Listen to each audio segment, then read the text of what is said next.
ఈరోజు మనం క్లాసులో హెలిబారస్ అనే డ్రగ్ గురించి చెప్పుకుంటున్నాం అనమాట. హెలిబారస్ సార్ అందరికీ వినిపిస్తుంది కదా? Okay sir okay sir okay sir. ఈ డ్రగ్ గురించి ప్రత్యేకత ఏంటంటే దీని గురించి కొద్దిగా మనకి సరైనటువంటి అవగాహన, చాలా మంది కూడా బాగా వాడుతూ ఉంటారు దీన్ని. కొద్దిగా దీని గురించి కొద్దిగా తెలిగిపోయిన వాళ్ళు కూడా కొద్దిమంది ఉంటారు. కొద్దిమంది దీన్ని బాగా తక్కువ యూజ్ చేస్తూ ఉంటారు.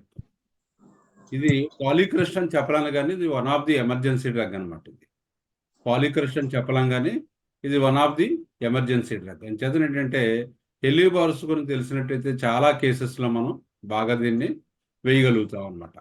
అందువల్ల ఏంటంటే హెలిబారస్ అనేది చాలా గొప్ప ఔషధం. ఇది కూడా ఇది అందువల్ల ఏంటంటే దీని గురించి బాగా తెలుసుకున్నట్లయితే కొన్ని ఎమర్జెన్సీ కేసెస్లోను కొన్ని చాలా ప్రత్యేకమైనటువంటి డిజార్డర్స్లోను దీన్ని మనం బాగా వాడతాం అనమాట. అంటే దీని గురించి మీరు ఆల్రెడీ చాలా మంది తెలిసి ఉంటుంది, కానీ మరలా ఒకసారి దీని గురించి మనం డిస్కస్ చేసుకుందాం. అందులో ముఖ్యంగా ఏంటంటే మనకి మీరు ఎవరైతే ఉన్నారో వాళ్ళు మీరు వీడియో కొద్దిగా మీరు స్టాప్ చేసుకోవాలండి. వీడియో ఆఫ్ చేసుకోవాలి. జయరామ్ ఎవరో జయరామ్. దీనివల్ల ఏంటంటే డిస్టర్బెన్స్ వస్తుంది అనమాట మనకి. ఈ హెలిబారస్ అనే డ్రగ్ గురించి మనం చెప్పుకునేటప్పుడు దీంట్లో కొన్ని ప్రత్యేకతలు ఉంటాయన్నమాట. ప్రతి డ్రగ్ గురించి కూడా మనం చదువుకునేటప్పుడు ఆ డ్రగ్ మొత్తం మనకి మెటర్మెడికల్ చదువుకున్నప్పుడు ఆ మొత్తం మెటర్మెడికి సంబంధించి అంతా కూడా మనం కొన్ని క్యారెక్టరిస్టిక్ పాయింట్స్ ఏవైతే ఉంటాయో ఆ క్యారెక్టరిస్టిక్ పాయింట్స్ మనం బాగా గుర్తుపెట్టుకున్నట్టయితే ఆ డ్రగ్ను బాగా ఇవ్వగలుగుతాం అనమాట. ప్రతి డ్రగ్కి అంతే. ఆసినికార్బాన్ కన్నా అంతే, లెక్సిస్ కన్నా అంతే, లేకపోతే మరో డ్రగ్ కన్నా అంతే. దీంట్లో ముఖ్యంగా ఏంటంటే మనం హెలిబారస్లో ఇది ప్లాంట్ కింగ్డమ్ సంబంధించినటువంటి ఔషధం అనమాట అండి. ఇది ప్లాంట్ కింగ్డమ్ సంబంధించినటువంటి ఔషధం. అందువల్ల ఏంటంటే మనకి ఇది ప్లాంట్ కింగ్డమ్ సంబంధించినటువంటి ఔషధం కాబట్టి ఇది రెండోది దీన్ని హానిమాన్ గారు ప్రూవ్ చేశారనమాట.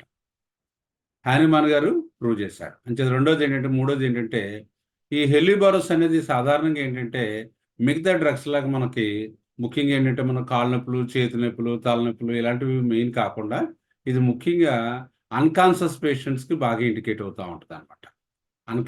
అన్కాన్షియస్ పేషెంట్స్కి, అంతేకాకుండా ఏంటంటే బ్రెయిన్ డిజార్డర్స్లో మనకు బాగా వాడుతూ ఉంటాం. అంచేత ఈ డ్రగ్ గురించి బాగా తెలుసుకుని ఉన్నట్టయితే మనం ఎప్పుడన్నా ఇలాంటి సిచ్యువేషన్ వచ్చినప్పుడు మనం దీన్ని అటెండ్ అవ్వగలుగుతాం అనమాట.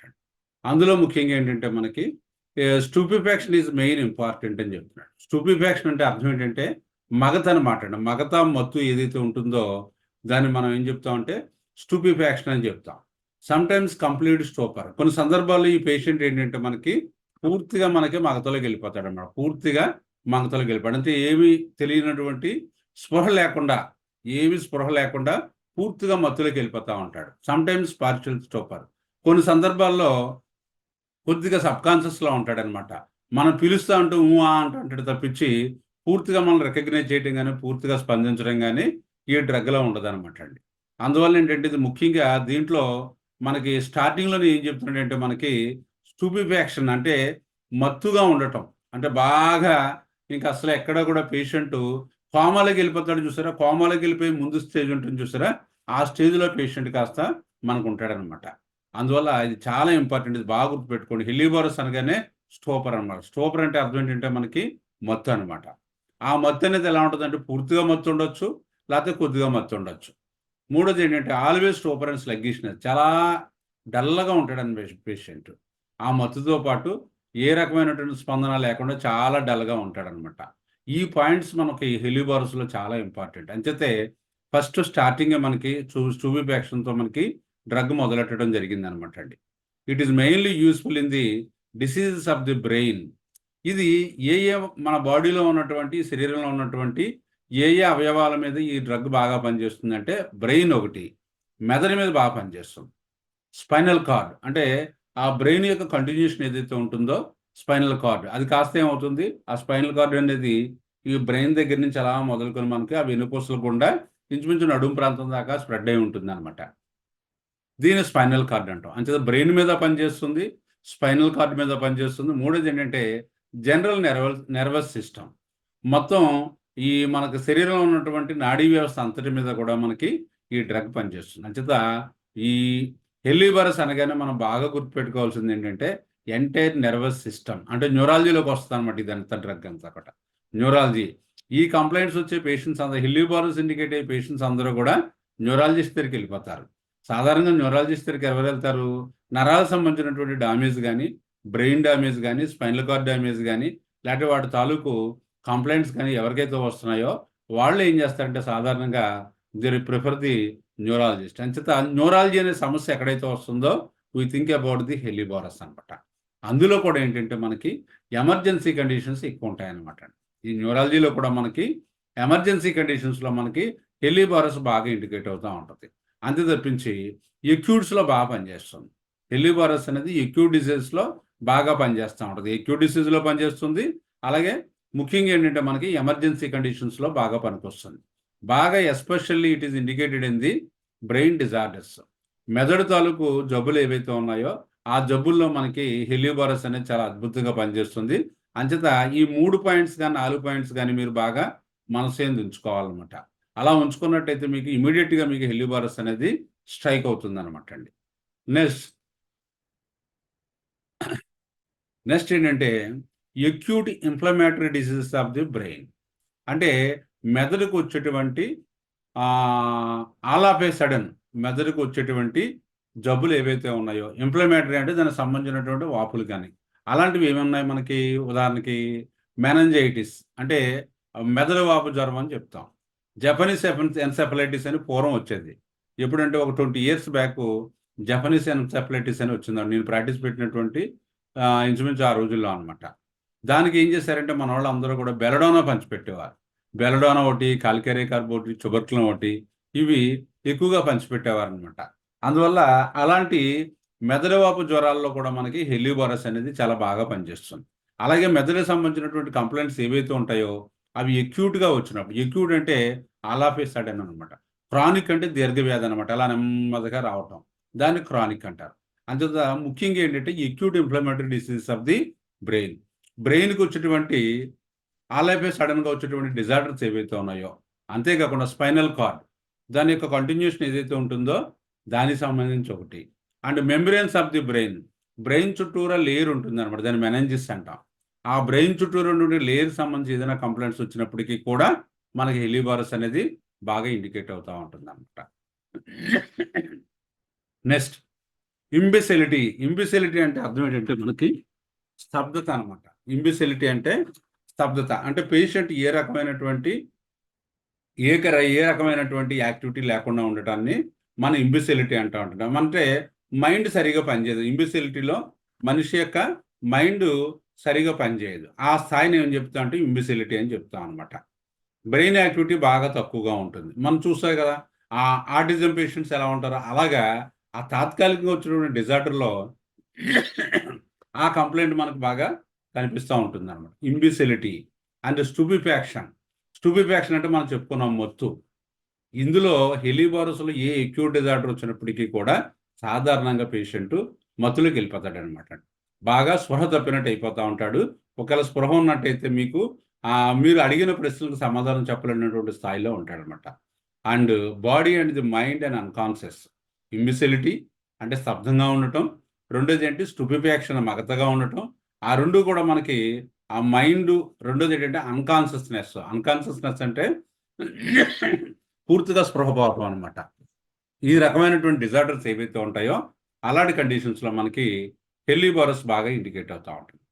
కంప్లీట్ అన్కాన్షియస్నెస్, పూర్తిగా వాడికి కొన్ని సందర్భాల్లో ఏమవుతుందంటే పూర్తిగా స్పృహ తప్పేసి ఉంటాడు అనమాట. దాన్నే మనం కొమటోస్ కండిషన్ అంటాం, కోమా అంటాం. కోమాలోకి వెళ్ళిపోయిన వాళ్ళలో మనకి ఇది బాగా ఇండికేట్ అవుతూ ఉంటుంది. కోమాలోకి వెళ్ళిపోయిన వాళ్ళలో బాగా ఇండికేట్ అవుతుంది ఏది? హెలిబరస్. అందువల్ల కోమాలోకి వెళ్ళిపోయిన వాళ్ళలో మనం గుర్తుపెట్టుకోవాల్సినటువంటి మందులు ఏంటంటే ముఖ్యంగా మనకి మీరు ఒకసారి దీన్ని బాగా మీరు ఒక చోట ఎక్కడైనా సరే పెట్టుకోండి.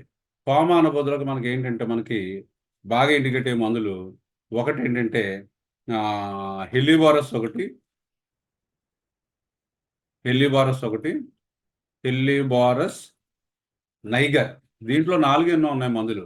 అంచేత హెలిబరస్ నైగర్ అని బాగా గుర్తుపెట్టుకోవాలి. హెలిబరస్ నైగర్ రెండోది ఏంటంటే ఓపియం ఒకటి. మూడోది ఏంటంటే హెలియోబారస్, ఓపియము. మూడోది ఏంటంటే మనకి బ్యాసిల్లం ఒకటి,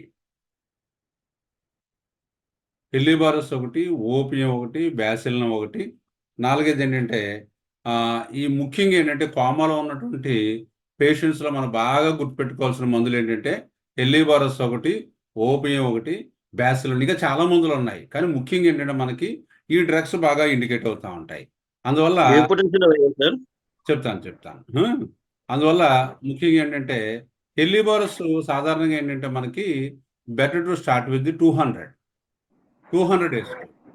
ఓపియం కూడా మనకి 200 వేసుకోవచ్చు. బ్యాసిల్లం వచ్చేసరికి better to start from 10 onwards. 200 అనేది కూడా మనకి బ్యాసిల్లం పనిచేయదు. 10 కానీ 50 కానీ అవసరం బట్టి ఒక సింగిల్ డోస్ వేసి వదిలేయటమే. అందువల్ల ఏంటంటే మనకి కోమాలో ఇంటికేటటువంటి ముఖ్యమైనటువంటి మందుల్లో ఈ 3 చాలా ఇంపార్టెంట్ అనమాట అండి. అందువల్ల ఇక్కడికి వచ్చేసరికి ఏంటంటే మనకి కంప్లీట్ అన్కాన్షియస్నెస్, అంటే హెలియోబారస్లో పూర్తిగా స్పృహ లేకుండా అయిపోతూ ఉంటారు అనమాట. ఇది ఎందుకు అయిపోతారంటే సెరిబ్రల్ కంజెషన్, బ్రెయిన్ యొక్క కంజెషన్, అంటే రక్తం అంతా బాగా బుర్రకి వెళ్ళిపోతుంది అనమాట. రెండోది ఏంటంటే ఇన్ఫ్లమేషన్ ఆర్ హైడ్రోసెఫాలస్. హైడ్రోసెఫాలస్ అంటే అర్థం ఏంటంటేనండి, బుర్రకి నీరు చేరిపోవడం వల్ల ఏమవుతుందంటే తలంతా కూడా లార్జ్గా అయిపోయి తల పెద్దదిగా అయిపోతుంది అనమాట. దీంట్లో పిక్చర్ మా అమ్మాయి పెట్టింది చూపిస్తాను మీకు. తలంతా కూడా పెద్దగా అయిపోతుంది అనమాట. దాన్ని హైడ్రోసెఫాలస్ అంటారు. ఇలాంటి హైడ్రోసెఫాలస్లో ముఖ్యంగా మనకి ఇండికేట్ అయిన మందులు ఏంటంటే హెలియోబారస్ ఒకటి. ఈ హైడ్రోసెఫాలస్లో మనం బాగా ఇండికేటెడ్ మందులు ఏంటి, మనకి హైడ్రోసెఫాలస్. బాగా గుర్తుపెట్టుకోండి. ఇవి బుర్రకి బాగా నీరు చేరిపోయి పేషెంట్ తీసుకొస్తూ ఉంటారు. తల చూస్తే ఎంతలా ఉంటుందన్నమాట. వాళ్ళు ఫిట్స్ అవి వచ్చేస్తుంటాయి. వాటిలో బాగా ర్యాంకింగ్ రెమెడీ ఏంటంటే ఎపిస్ మెల్లిఫికా, ఎపిస్ ఒకటి. నెక్స్ట్ కాల్కేరియా కార్బ్ ఒకటి, ఎపిస్ ఒకటి, కాల్కేరియా కార్బ్ ఒకటి, సుబర్కులం ఒకటి, హెలియోబారస్ ఒకటి. హెలియోబారస్ నైగర్ అని రాసుకోండి. ఇందులో 4-5 రకాలు నచ్చేత హెలియోబారస్ ఇప్పుడు కూడా డ్రగ్ మీరు ఆర్డర్ చేసుకున్నప్పుడు హెలియోబారస్ నైగర్ అని చెప్పుకోవాలి. అందువల్ల ఏంటంటే ఈ హైడ్రోసెఫాలస్లో ముఖ్యంగా ఏంటంటే మనకి ఈ ఈ 4 డ్రగ్లు ఏవైతే చెప్పానో ఈ 4 డ్రగ్లు కూడా మీకు బాగా గుర్తుపెట్టుకోవాల్సినటువంటి మందులు అనమాట. దేంట్లోనూ మనకి దీనికి సంబంధించినటువంటి హైడ్రోసెఫాలస్ అనమాట. బుర్రకు నీరు చేరిపోతూ ఉంటుంది పిల్లల్లో, ముఖ్యంగా చిన్నపిల్లల్లో వస్తుంది అనమాట ఈ వ్యాధి.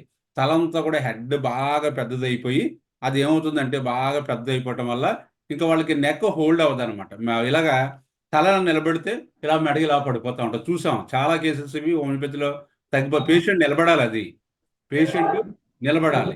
వాళ్ళు ఏంటంటే ఎవరన్నా బాగా వాళ్ళని రికమెండ్ చేసిన వాళ్ళు కనుక హోమియోపతిలో చాలా పెద్దవాళ్ళు ఎవరన్నా ఉన్నట్టయితే ఫ్యామిలీ మెంబర్స్లో, నువ్వు హోమియోపతి వాడు, నువ్వు ఈ స్టేజ్లో నీకు అదే బాగా తగ్గుతుందని వాళ్ళు చెప్పి పంపిస్తారనమాట. వాళ్ళ యొక్క చెప్పారు కాబట్టి వాళ్ళ మీద ఉన్నటువంటి గౌరవంతో కంటిన్యూగా వాడుతూ ఉంటారు. అంతేకాకుండా మామూలుగా ఏదో వస్తే వాళ్ళు ఏం చేస్తారంటే మధ్యలో డిస్కనెక్ట్ చేసేస్తూ ఉంటారు. అందువల్ల ఇలాంటి పిల్లలు, నేను ఒక కేసు చెప్తాను. ఇందులో ఒక పిల్లడు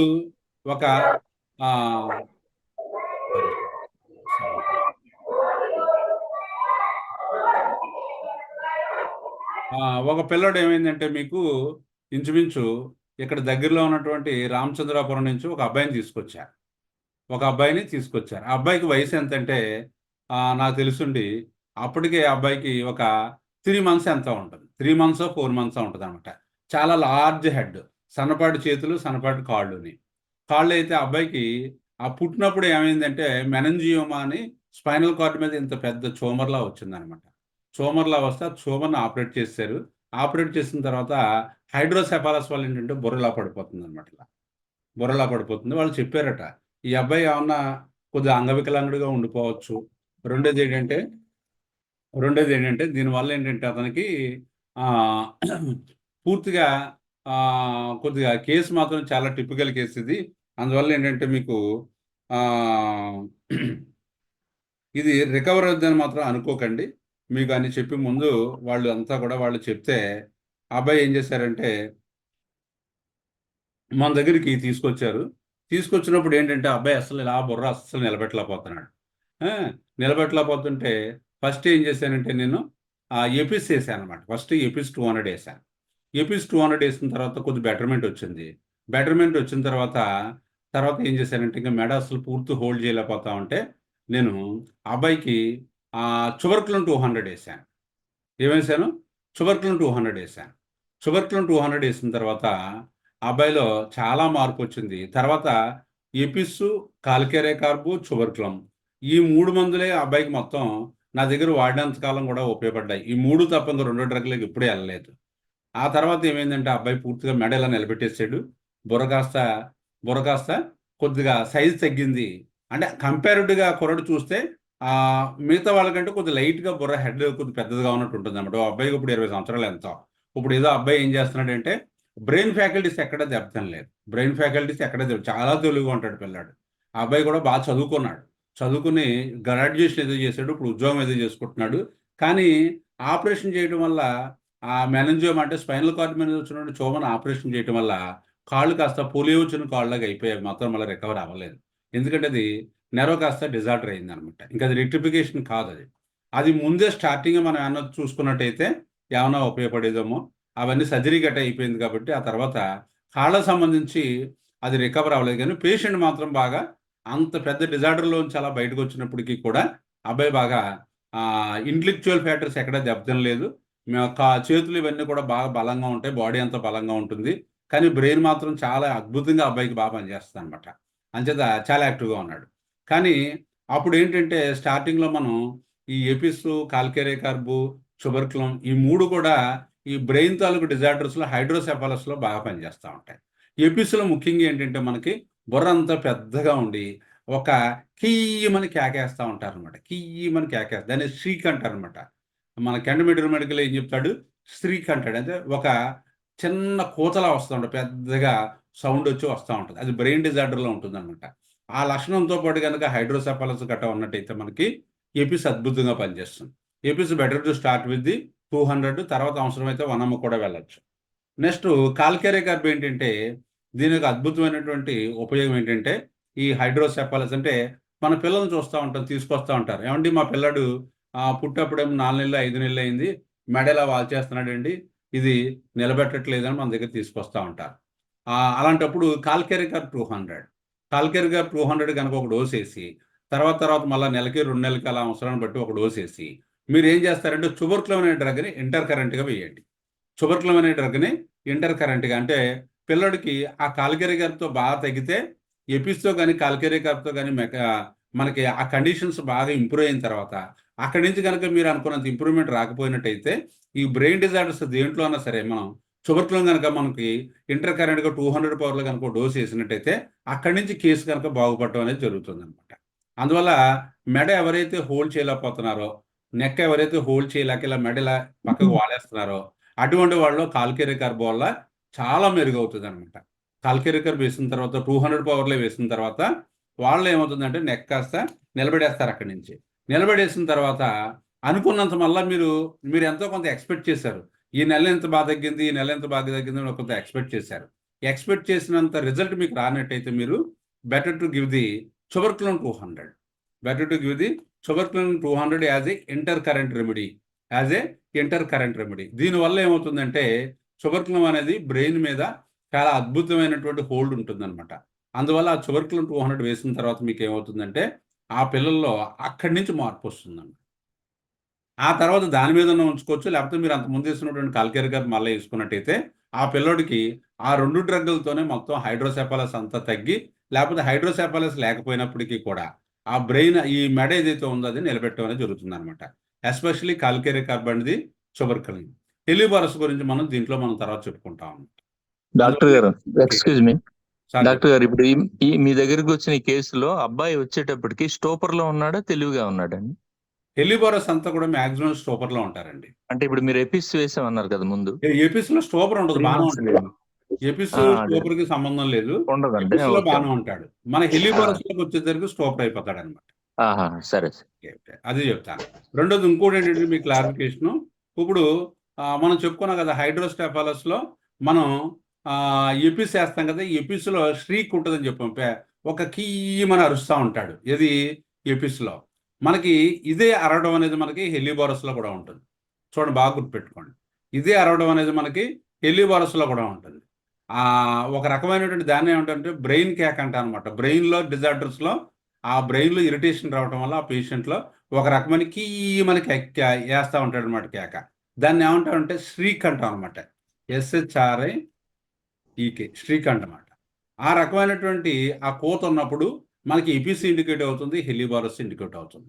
మిగతా 2 మందులకి సంబంధం లేదు. కాలికేరియాకి సంబంధం లేదు, ట్యూబర్క్యులోసిస్కి సంబంధం లేదు. మరి ఈ రెండింటిలో ఏ మందు ఎలాగేస్తామంటే హెలిబోరస్లో సూపర్ కండిషన్ ఉంటుంది, మత్తు ఉంటుంది. ఎపిస్లో మత్తు ఉండదు. మత్తు కంటే కూడా ఈ బ్రెయిన్ హైడ్రోసెఫాలస్, ఈ స్ట్రీకు 2 ఉంటాయి. అది బాగా గుర్తుపెట్టుకోండి. Next, complete unconsciousness with cerebral congestion. బ్రెయిన్కి బాగా బ్లడ్ చేరిపోవటం వల్ల పూర్తిగా హెలిబోరస్ పేషెంట్ అన్కాన్షియస్లోకి వెళ్ళిపోతూ ఉంటాడు అనమాట. అలాగే ఇన్ఫ్లమేషన్, ఆ బ్రెయిన్ తాలూకు ఇన్ఫ్లమేషన్ అంటే వాపు రావటము, హైడ్రోసెఫాలస్ ఇందా చెప్పుకున్నాం కదా, ఆ బ్రెయిన్కి నీరు చేరటం వల్ల బాగా తల పెద్దదిగా అయిపోవటము. స్పెరిబ్రోస్పైనల్ మెనంజైటిస్. మెనంజైటిస్ మీకు తెలుసు కదా, బ్రెయిన్ ఫీవర్స్. ఐ ఫీవర్ వచ్చేసి బ్రెయిన్ ఫీవర్స్లో మీకు ఇండికేషన్స్ ఏంటంటే మీకు బాగా గుర్తుపెట్టుకోవాల్సినవి దాన్నే ఉంటాం మనం బ్రెయిన్ ఫీవర్స్ అనమాట. దాంట్లో లేకపోతే మనం ఇంకొక మాట ఏం చెప్పుకోవచ్చు అంటే దీన్ని మెనంజైటిస్ అని చెప్తాం. మెనంజైటిస్ అంటే ఆ బ్రెయిన్ చుట్టూ ఉన్నటువంటి లేయర్కి ఇన్ఫ్లమేషన్ వచ్చి వాపు వచ్చి ఆ కండిషన్ ఏం చెప్తాం అంటే మెనంజైటిస్ అని కూడా చెప్పచ్చు. ఈ కండిషన్స్లో మనకి ఏమవుతుందంటే ఫీవర్కి హై రేంజ్ ఆఫ్ టెంపరేచర్ వచ్చేస్తుంది, హై ఫీవర్. రెండోది ఏమవుతుంది, సివియర్ హెడేక్. విపరీతమైనటువంటి తలపోటు వచ్చేస్తుంది. దాంతోపాటు ఏంటంటే మెయిన్ నెక్ స్టిఫ్నెస్ వచ్చేస్తుంది. ఏమవుతుంది, నెక్ స్టిఫ్నెస్, మెడంతా పట్టేస్తుంది అన్నమాట. మీరు బాగా గుర్తుపెట్టుకోండి, ఎవరికైతే ఫీవర్లో బాగా బుర్రంతా కూడా తలపోటు వచ్చేసి మెడ పట్టేసి, మెడనప్పుడు ఏం చేయాలంటే మీరు ఇలా పట్టుకుని ఇలా ఎదరికి ఉంచాలన్నమాట. ఎదరికి ఉంచితే ఎక్కడ కూడా వంగడం. పేషెంట్ పడుకోబెట్టేశారు, ఇలాగ వీపు మీద పడుకోబెట్టేశారు. పడుకున్న తర్వాత తల కింద చేపెట్టి ఇలా పైకి లేపారనుకో, అందరికీ ఏమవుతుంది, బుర్రలాగా కొద్దిగా మడతపడుతుంది. కానీ ఈ బ్రెయిన్ డిజార్డర్ ఉన్నటువంటి పేషెంట్స్లో ఏమవుతుందంటే బుర్రలాగా ఫోల్డ్ అవుతుంది అనమాట. ఫోల్డ్ అవ్వదు. మీరు ఇలాగా ఆ తల కింద చేపెట్టి ఇలా లేపుతూ ఉంటే మనిషి లేచిపోతూ ఉంటాడు అనమాట పైకి. మొత్తం మనిషి పూర్తిగా అంటే ఒక కర్రలా లేచిపోతూ ఉంటాడు అనమాట, ఎక్కడ కూడా ఫోల్డ్ అవ్వదు. ఆ రకమైనటువంటి మనకి ఆ సిమ్టమ్ అనేది మనకి ఆ బ్రెయిన్ ఫీవర్స్లో ఉంటుంది, మెదడువాపు జ్వరాల్లో కానీ ఉంటూ కనిపిస్తూ ఉంటుంది. దీంతో పాటు ఏంటంటే ప్రొజెక్టైల్ వామిటింగ్స్ అని చెప్తారు. ప్రొజెక్టైల్ వామిటింగ్స్ అంటే వాళ్ళు వాంతులు అయిపోతూ ఉంటాయి. వీళ్ళలో ఈ బ్రెయిన్ కంప్లైంట్స్లో మనకి ఏమవుతాయంటే బ్రెయిన్ ఫీవర్స్లో వాంతులు అయిపోతాయి. ప్రొజెక్టైల్ వామిటింగ్ అంటే అర్థం ఏంటంటే సాధారణంగా మనం సింక్ దగ్గరికి వెళ్ళి వాంతి చేసుకున్నాం అనుకోండి, అది ఏమవుతుంది, కింద పడుతుంది. వీళ్ళు అలా కాదు, ఫోర్స్ఫుల్గా ఓ పిచికారీ కొట్టినట్టు ఆ స్ట్రైట్గా అలా ఎదరికి వెళ్ళిపోతూ ఉంటుంది అనమాట. మీరు మొక్కలకి అది వాటరింగ్ చేసేటప్పుడు పైప్కి ఇలాగ దగ్గర కట్టి ముడిచారనుకోండి, ఎలా వెళ్ళిపోతుంది బయటికి ఇలాగా, ఆ రకంగా ఏమవుతుందంటే తన్నేస్తుంది అనమాట. వాంతి కాస్త విపరీతంగా బయటికి తన్నేస్తూ ఉంటుంది. దాన్ని ఏం చెప్తారంటే ప్రొజెక్టైల్ వామిటింగ్స్ అంటారు. ఈ 4 లక్షణాలు కనుక ఉన్నట్టయితే అది బ్రెయిన్ ఫీవర్ అనమాట. హై ఫీవరు, సివియర్ హెడేక్, మెడంతా పట్టేయటం, వాంతులు కాస్త విపరీతంగా ఫోర్స్ఫుల్గా తన్నేసినట్టు అయిపోవటం.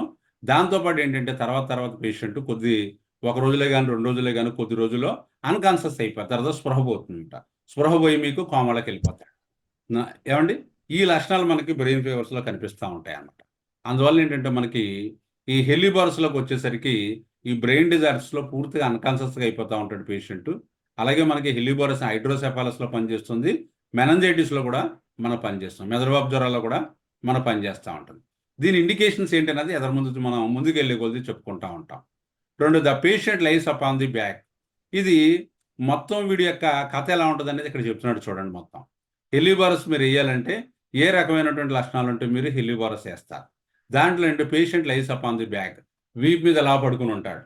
నెక్స్ట్, ఐస్ పార్ట్లీ ఓపెన్, చాలా ఇంపార్టెంట్. ఏ పేషెంట్ని మీరు చూడడానికి వెళ్ళినా సరే అన్కాన్షియస్లో ఉన్న పేషెంట్స్కి మీరు కళ్ళు కాస్త పూర్తిగా మూయకుండా సగం మూసేసి ఉంటాయన్నమాట. ఇది clear cut indication for the helleborus. బాగా గుర్తుపెట్టుకోండి. సగం ఓపెన్ అయి ఉంటాయి, పార్ట్లీ ఓపెన్ ది ఐస్.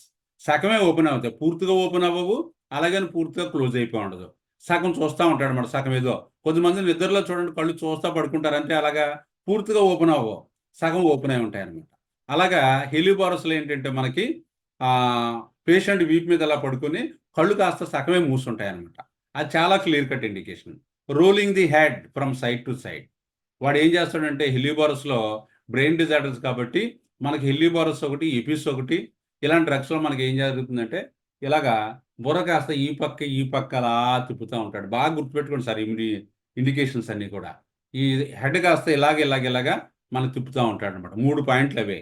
ఒకటి ఇలాగా వీపు మీద పడుకోవటం, 2 పోనీ అది పక్కన పెట్టండి. రెండోది ఏంటి, ice partly open, of close. దీన్ని ఏమని చెప్తాం మనం అంటే బాగా మంచి వరడు ఇప్పుడు గుర్తొచ్చింది, ఆఫ్ క్లోజ్ ఐస్ అని చెప్తా. ఆఫ్ క్లోజ్ ఐస్ సగమే మాత్రమే మూసుకుంటాయి అనమాట కళ్ళు. Of close eyes. 2 ఏంటి, తల కాస్త అటు ఇటు కాస్త ఊగుతూ ఉంటుంది. 3 మౌత్ ఓపెన్, నోరులా తెరుచుంటాడనమాట. ఐస్ లెస్ ఎక్కడ కూడా కళ్ళల్లో కానీ నాలుగు మీద కానీ ఎక్కడ కూడా కాస్త తడి లేనట్టు అలాగే ఉంటుందన్నమాట. స్టీరింగ్ ఇంటూ స్పేస్, గాలి అలా చూస్తూ ఉంటాడు. ఎలాగా సగం కళ్ళు. దీనికి ఇంకో పాయింట్ కూడా చెప్పేస్తా. ఇంకో పాయింట్ కూడా ఏంటంటే ఇక్కడ మొత్తం అన్నీ ఒకేసారి వచ్చేస్తాయి మీకు. దీంట్లో ముఖ్యంగా ఏంటంటే మనకి హెల్లీబారస్లో మీరు ఈ లక్షణాలు ఉంటే హెల్లీబారస్ అనమాట. బాగా గుర్తుపెట్టుకోండి, ఎలాంటి కండిషన్స్లో అయినా సరే helleborus main indications in emergency conditions అన్నమాట. ఎలా ఉంటుందో చెప్తాను. ఫస్ట్ ఏంటంటే ఆఫ్ క్లోజ్ ఐస్ అంటే కళ్ళు సగం మూసుకొని ఉంటాయి అన్నమాట. రెండోది ఏంటి, rolling the head from side to side, rolling the head from side to side. కళ్ళు సగం మూసుకొని బుర్ర అటు ఇటు ఇలా కదుపుతూ ఉంటాడు అనమాట. ఎప్పుడు ఇలా తిరుగుతూనే ఉంటుంది హెల్లీబారస్లో. 3వ పాయింట్ ఏం చెప్పాడు, స్టేరింగ్ ఇంటూ స్పేస్, గాలి అలా చూస్తూ ఉంటాడు అనమాట, అలా చూస్తూ ఉంటాడు. 4వది ఏంటంటే one side of the body motionless, అంటే ఒక పక్క శరీరం అంతా కూడా కదలిక లేకుండా అలా పడి ఉంటుంది అనమాట. And other side other side of the body constant moving.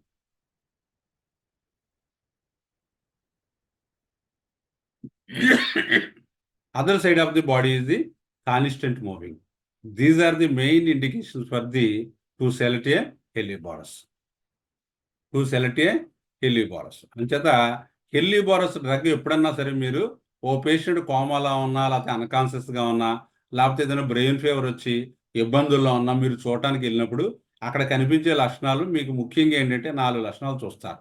ఒకటి ఏంటంటే ఆఫ్ క్లోజ్ ఐస్, సగం కళ్ళు అలా మూసుకొని చూస్తూ ఉంటాడు. 2 హెడ్ అటు ఇటు అలా కదిపేస్తూ ఉంటాడు. 3 స్టీరింగ్ ఇంటూ స్పేస్ అలాగే గాల్లో చూస్తూ ఉంటాడు. మీరు వెళ్ళి పలకరించినా సరే అలాగే చూస్తూ ఉంటాడు. అంటే అతను ఎదుర్కొంటే ఆబ్జెక్ట్ ఏదైతే ఉంటుందో దానికి అలా చూసుకుంటూ ఉండిపోతాడు అనమాట. దానివల్ల ఏమవుతుందంటే అతను కను రెప్పపాటు కూడా సరిగా వేయలేడు. 2వది one side of the body motionless, ఓ పక్క శరీరం అంతా కూడా ప్యారలైజ్ అయిపోయి ఉంటుంది. 2వ పక్క చెయ్యి కానీ కాలు కానీ ఇలా కదిపేస్తూ ఉంటారు. అంతే మీరు బాగా చూస్తుంటారు, పెరాలసిస్ పేషెంట్స్ ఎవరైనా సరే కోమాలోకి వెళ్ళిపోయినప్పుడు అంటే హై బీపీ వచ్చేసి పేషెంట్ కాస్త బ్రెయిన్లో కాస్త బ్లడ్ క్లాట్ ఏర్పడి ఆ తర్వాత పేషెంట్ కాస్త రాను అన్కాన్షియస్లోకి వెళ్ళిపోతాడు.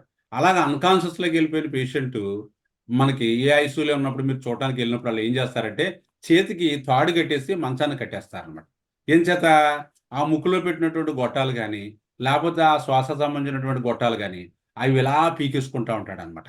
ఇంకా అత్తమాను ఇలా కదిపేస్తూ ఉంటాడు. అదేంటి కేసు మీకు, హెల్లీబారస్ కేసు.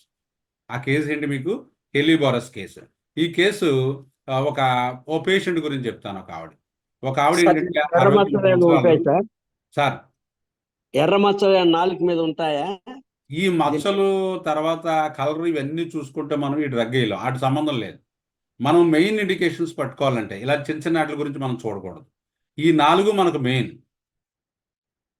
నెక్స్ట్ అంటే ఒక పేషెంట్ 69 సంవత్సరాలు అనమాట. ఆవిడకి ఏమైందంటే సడన్గా పడిపోయి అన్కాన్షియస్ అయిపోతే హై బీపీలో ఉందన్నమాట. ఆవిడ హై బీపీలో అంటే ఇమీడియట్గా వాళ్ళు హాస్పిటల్ తీసుకెళ్ళిపోతే వాళ్ళు ఐసీయూలో పెట్టారు. ఐసీయూలో పెట్టిన తర్వాత ఆవిడకి ఏంటంటే పూర్తిగా కోమాలోకి వెళ్ళిపోయిన తర్వాత ఆ పేషెంట్ పూర్తిగా కోమాలోకి వెళ్ళిపోయిన తర్వాత ఇంకా వాళ్ళు ఏంటంటే ముందు ఏదైనా సరే ముందు కోమాలోంచి బయటకు రావాలని వాళ్ళు ట్రీట్మెంట్ చేస్తున్నారు.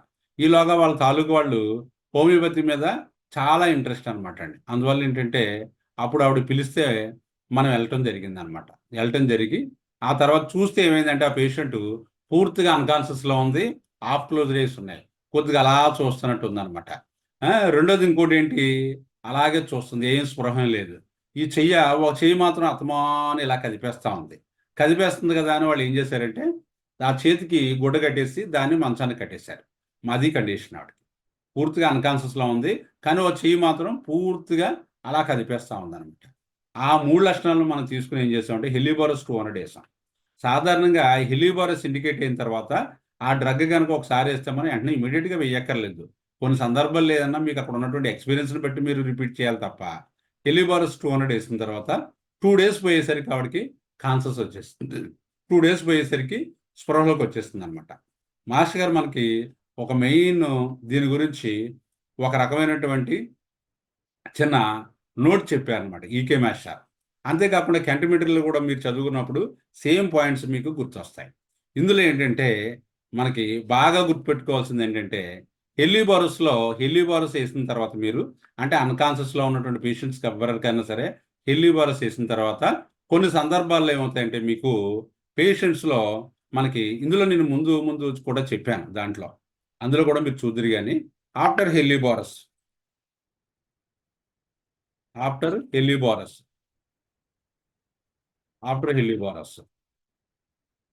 there may be appearance of the diarrhea or diarrhea.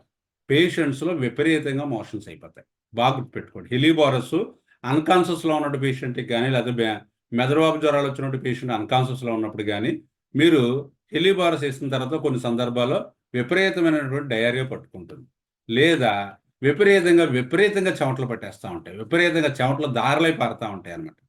మూడోది, లేదా వామిటింగ్స్ అయిపోతూ ఉంటాయి, విపరీతంగా వామిటింగ్స్ అయిపోతూ ఉంటాయి.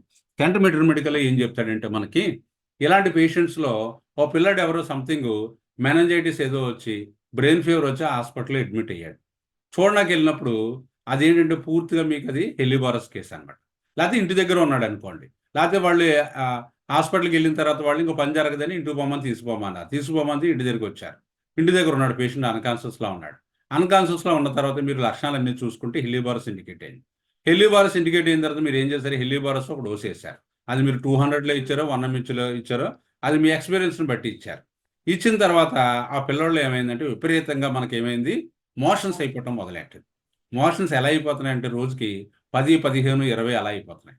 అయిపోతుంటే కెంట్ ఏం చెప్పాడంటే మీరు హెలిబోరస్ ఇచ్చిన తర్వాత లోపల రిపేర్ మొదలవుతుంది. వాడు అన్కాన్షియస్లోంచి కాన్షియస్లోకి వచ్చే ముందు కొన్ని మార్పులు జరుగుతాయి వాళ్ళలో. అలాంటి మార్పులు ఏంటంటే మనకి తీవ్రమైనటువంటి విరోచనాలు కానీ, విపరీతమైనటువంటి స్వెటింగ్ కానీ, లేకపోతే తీవ్రమైనటువంటి వాంతులు కానీ జరిగిపోతూ ఉంటాయి. అలాంటప్పుడు పేషెంట్ తాలూకు బాగా నీరెస్ట్ అండ్ డీరెస్ట్ ఎవరైతే ఉంటారో, అంటే అమ్మ కానీ, లేకపోతే తండ్రి కానీ, లేకపోతే వాళ్ళ తాలూకు అక్కా చెల్లెలు కానీ, ఎవరైతే బాగా ఆప్యాయత ఉన్న వాళ్ళు ఉంటారో వాళ్ళు ఎవరిని కూడా ఆ రూమ్లోకి రానివ్వకండి. ఎందుకంటే వాళ్ళు చూసిన తర్వాత బాబు మా వాడు బతుకుతాడు లేదో తర్వాత చూద్దాం, విపరీతంగా మోషన్స్ అయిపోతున్నాయి, చచ్చిపోతాడు మా వాడు, ముందు ఎక్కడికైనా హాస్పిటల్ తీసుకెళ్దామని తీసుకెళ్ళి ఆ మోషన్స్ కనుక కంట్రోల్ చేసినట్టయితే ఆటోమేటిక్గా వాడు మళ్ళీ కాన్షియస్లో రాకుండా మళ్ళీ అన్కాన్షియస్లోకి వెళ్ళిపోతాడు అనమాట. అన్కాన్షియస్లోకి వెళ్ళిపోయి తర్వాత ఎక్స్పైర్ అయిపోతాడు.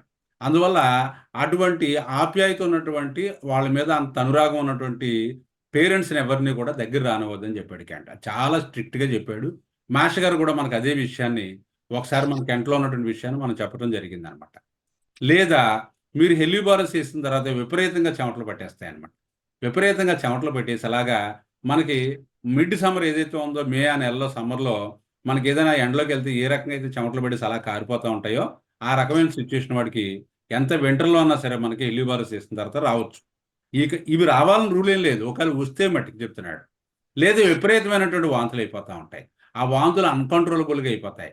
కానీ తెలివైనటువంటి హోమియోపతి డాక్టర్ ఏం చేస్తాడంటే ఈ కెంట్ మెడికల్ నోట్ చెప్పాడు కాబట్టి అయ్యో మనం హెలిబోరస్ చేసిన తర్వాత ఈ లక్షణాలు వస్తాయని కెంట్ గారు చెప్పారు కదా, మనం ఏమీ వేయక్కర్లేదు, అలా చూస్తూ ఉంటే చాలు, ఎందుకంటే దాంతోనే మనం వేసిన మందు వల్ల ఇది జరిగింది కాబట్టి అదే దాన్ని రెక్టిఫై చేస్తుందని చెప్పాడు. ఆ రకంగా బాగా మోషన్స్ కానీ, బాగా స్వెటింగ్ కానీ, లేకపోతే బాగా వాంతులు కానీ అయిపోయిన తర్వాత పేషెంట్ కాన్షియస్లోకి వచ్చేస్తాడు అనమాట.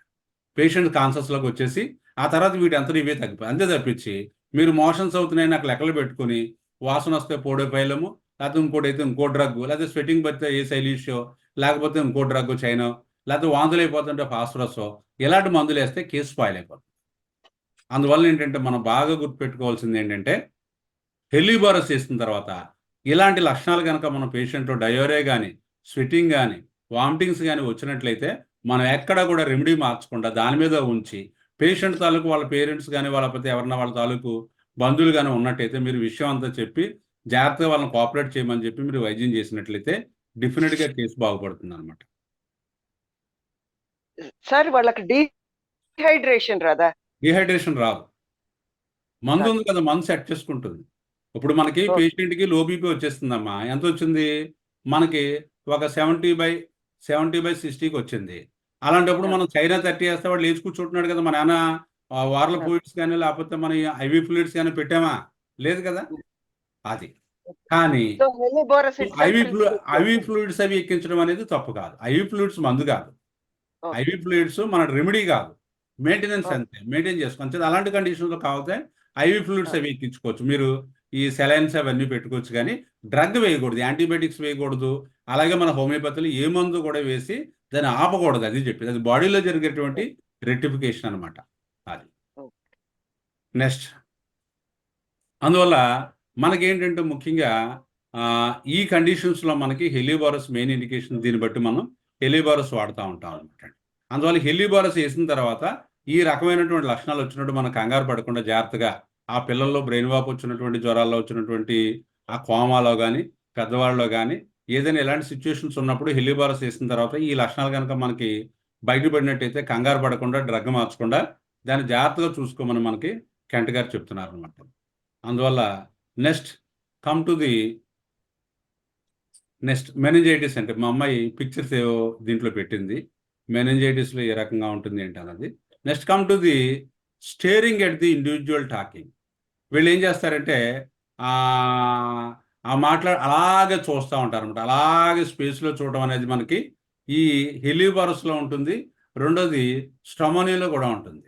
ఆ స్పేస్ ఇలా చూస్తూ ఉంటారు, ఇలా అదే పనికి ఇలా గాలిలో చూడటం అనేది స్ట్రమోనియాలో కూడా ఉంటుంది. Taking a long time to answer or not answering at all. అందువల్ల వాళ్ళని ఏదైనా మీరు క్వశ్చన్ చేసినట్లయితే ఇలాంటి పేషెంట్స్ ఆ స్థాయిలో ఉన్నప్పుడు, లేకపోతే కోమాలోకి వెళ్ళిపోయి ముందు ఆ స్థాయిలో ఉన్నప్పుడు మీరు ఏదైనా క్వశ్చన్ చేస్తే వాళ్ళు చాలా టైం తీసుకుంటారు అనమాట సమాధానం చెప్పడానికి. కొన్ని సందర్భాల్లో సమాధానం కూడా ఇవ్వరు.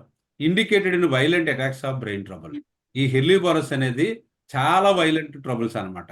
ఈ బ్రెయిన్ తాలూకు డిజార్డర్స్లో ముఖ్యంగా ఏంటంటే ఈ మెదడువాపు జ్వరాలు కానీ లేకపోతే బ్రెయిన్ తాలూకు ఇన్ఫెక్షన్స్ కానీ ఇలాంటి వాటిలో మనకి బాగా ఇండికేట్ అవుతుంది. ముఖ్యంగా ఎక్యూట్ కండిషన్స్లో బాగా ఇండికేట్ అవుతూ ఉంటుంది. Helleborus case continue for stupefaction few weeks or the months. ఈ పేషెంట్స్ బ్రెయిన్ ట్రబుల్స్లో వీళ్ళు కనుక మగతలకు వెళ్ళిపోతే కొన్ని సందర్భాల్లో వారాలు కానీ నెలలు కానీ అలా ఉండిపోతారు అనమాట. వారాలు కానీ నెలలు కానీ అలా ఉండిపోతారు. వాళ్ళకి అలాగే వాళ్ళని ఐసీయూలో పెట్టి అలా ట్రీట్మెంట్ చేస్తూ ఉంటారు. మీరు ఎప్పుడన్నా వెళ్ళినప్పుడు ఇలాంటి లక్షణాలు కనిపించినప్పుడు మీరు కనుక హెలిబారస్ వేసినట్లయితే మళ్ళీ పేషెంట్ చాలా తొందరగా మీకు కోలుకొని బయటికి రావడం అనేది జరుగుతుంది అన్నమాట. గ్రాడ్యువల్లీ ఎమాసియేటింగ్. ఇలాంటి ట్రబుల్స్ ఉన్నప్పుడు పేషెంట్స్ ఏమవుతారంటే బాగా సన్నగా అలా వీక్ అయిపోతూ ఉంటారు. Lies upon the back with limbs drawn back. ఎప్పుడన్నా ఈ పేషెంట్స్ అన్కాన్షియస్ సెమీ కాన్షియస్లో ఉన్నప్పుడు మీరు చూడడానికి వెళ్తే వాళ్ళు ఈ లక్షణం కనపడుతుంది. ఎలా ఉంటున్నాడు, ఇలా వీపు మీద ఇలా పడుకొని ఉంటాడు, లిమ్స్ డ్రాన్ అప్. ఈ కాళ్ళు ఏవైతే ఉన్నాయో ఇలా పైకి లాగేసుకుని. నేను చూశాను ఒక కేసులో ఒక అబ్బాయికి ఫిట్స్ వస్తున్నాయి. ఫిట్స్ వస్తుంటే ఆ అబ్బాయి కొద్దిగా సడన్గా ఎందుకో మరి కొద్దిగా తేడా వచ్చి అబ్బాయికి ఇప్పుడు ఇంచుమించు 20 సంవత్సరాలు ఎంత ఉంటాయి, 5వ సంవత్సరంలో వయసులో తేడా వచ్చిందంట. తేడా వచ్చిన తర్వాత ఇంకా అక్కడి నుంచి అలాగా బెడ్ రిడన్ అయిపోయాడు. బెడ్ రిడన్ అయిపోయిన తర్వాత ఆ మందులు ఈ మందులు అలా వేస్తూ ఉంటారు అనమాట. హోమియోపతి కూడా చాలా వాడారు. ఆ తర్వాత ఒక సందర్భంలో నన్ను పిలిచినప్పుడు నేను వెళ్తే అబ్బాయికి ఏంటంటే విపరీతంగా ఫిట్స్ వచ్చేస్తున్నాయి. కానీ ఈ కాలు 2 ఇలా దగ్గర ముడిచేసుకుని ఉన్నాడు పడుకొని. కాలు 2 దగ్గర ముడిచేసుకుని పడుకొని ఉన్నాడు. బుర్ర కాస్త ఇలాగా నేను చెప్పాను కదా, రోలింగ్ హెడ్ అనమాట. ఇలాగ ఊపేస్తున్నాడు. ఊపేస్తుంటే మనం ఆ లక్షణాలన్నీ కూడా హెలిబారస్ ఇండికేట్ అవుతున్నాయి. అప్పుడు ఇమీడియట్గా హెలిబారస్ 200 ఒక డోస్ వేసాం. హెలిబారస్ 200 ఒక డోస్ వేసిన తర్వాత ఆ ఫిట్స్ కాస్త తగ్గాయి అనమాట. హెలిబారస్లో ఫిట్స్ తగ్గితే కనుక సాధారణంగా మళ్ళా రావు. అందువల్ల ఈ కాళ్ళు కాస్త దగ్గర ముడిచేసుకోవటం అనేది మనకి హెలిబారస్లో ఉంటుంది అనమాట. అదో పాయింట్ బాగా గుర్తుపెట్టుకోండి. నెక్స్ట్, ఈ లుక్స్ పేల్ అండ్ సిక్లీ, చూడటానికి బాగా వీక్గా కనిపిస్తాడు అనమాట. కళ్ళల్లో ముఖంలో కూడా ఏ రకమైనటువంటి ఎనర్జీ లెవెల్స్ ఎక్కువ ఉండవు. వెన్ క్వశ్చన్ ఆన్సర్ స్లోలీ, మీరు హెలిబారస్ వాడిని కనుక మీరు ఏదైనా ప్రశ్న వేస్తే ఆన్సర్ స్లోగా చెప్తాడు. ఏం చేత బుర్ర పని చేయట్లేదు, మైండ్ కాస్త డల్ అయిపోయింది. తర్వాత diminished power of the mind over the body, వీడికి శరీరం మీద ఈ మైండ్కి ఉన్నటువంటి కంట్రోల్ కాస్త తప్పుతుంది అనమాట. శరీరం మీద మైండ్కి ఉన్నటువంటి కంట్రోల్ తప్పుతుంది. దానివల్ల ఏంటంటే ఏదైనా సరే మైండ్ నుంచి ఆర్డర్స్ పాస్ చేసినప్పుడు బాడీ అంతగా సహకరించదు అనమాట. The muscles will not act. ఉదాహరణకి ఇక్కడ ఏదో ఒక గ్లాస్ ఉంది, ఈ గ్లాసుని తీసుకుని నీళ్లు తాగాలని అనిపించింది, అందువల్ల బ్రెయిన్ నుంచి ఆర్డర్ వెళ్తుంది అనమాట, దాహంగా ఉందని. కానీ చెయ్యి కదలదు అనమాట. చెయ్య తొందరగా అక్కడికి వెళ్ళి ఇలా నీళ్ళు తీసుకుని తాగాలని దానికి అంటే మజిల్స్ కాస్త సపోర్ట్ చేయట్లేదు. The muscles will not act, అది సరిగా పనిచేయవు. The muscles will not obey the will. మనం ఏదైతే సంకల్పం వచ్చిందో, ఇక్కడ ఈ సెల్ ఫోన్ తీసుకుని ఇలా మాట్లాడదారని అనిపించింది, ఆ సెల్ ఫోన్ తీయాలి కదా, తీసుకోమని బ్రెయిన్ చెప్పింది, కానీ ఏమవుతుంది, దానికి తగ్గట్టు శరీరం కాస్త సహకరించట్లేదు.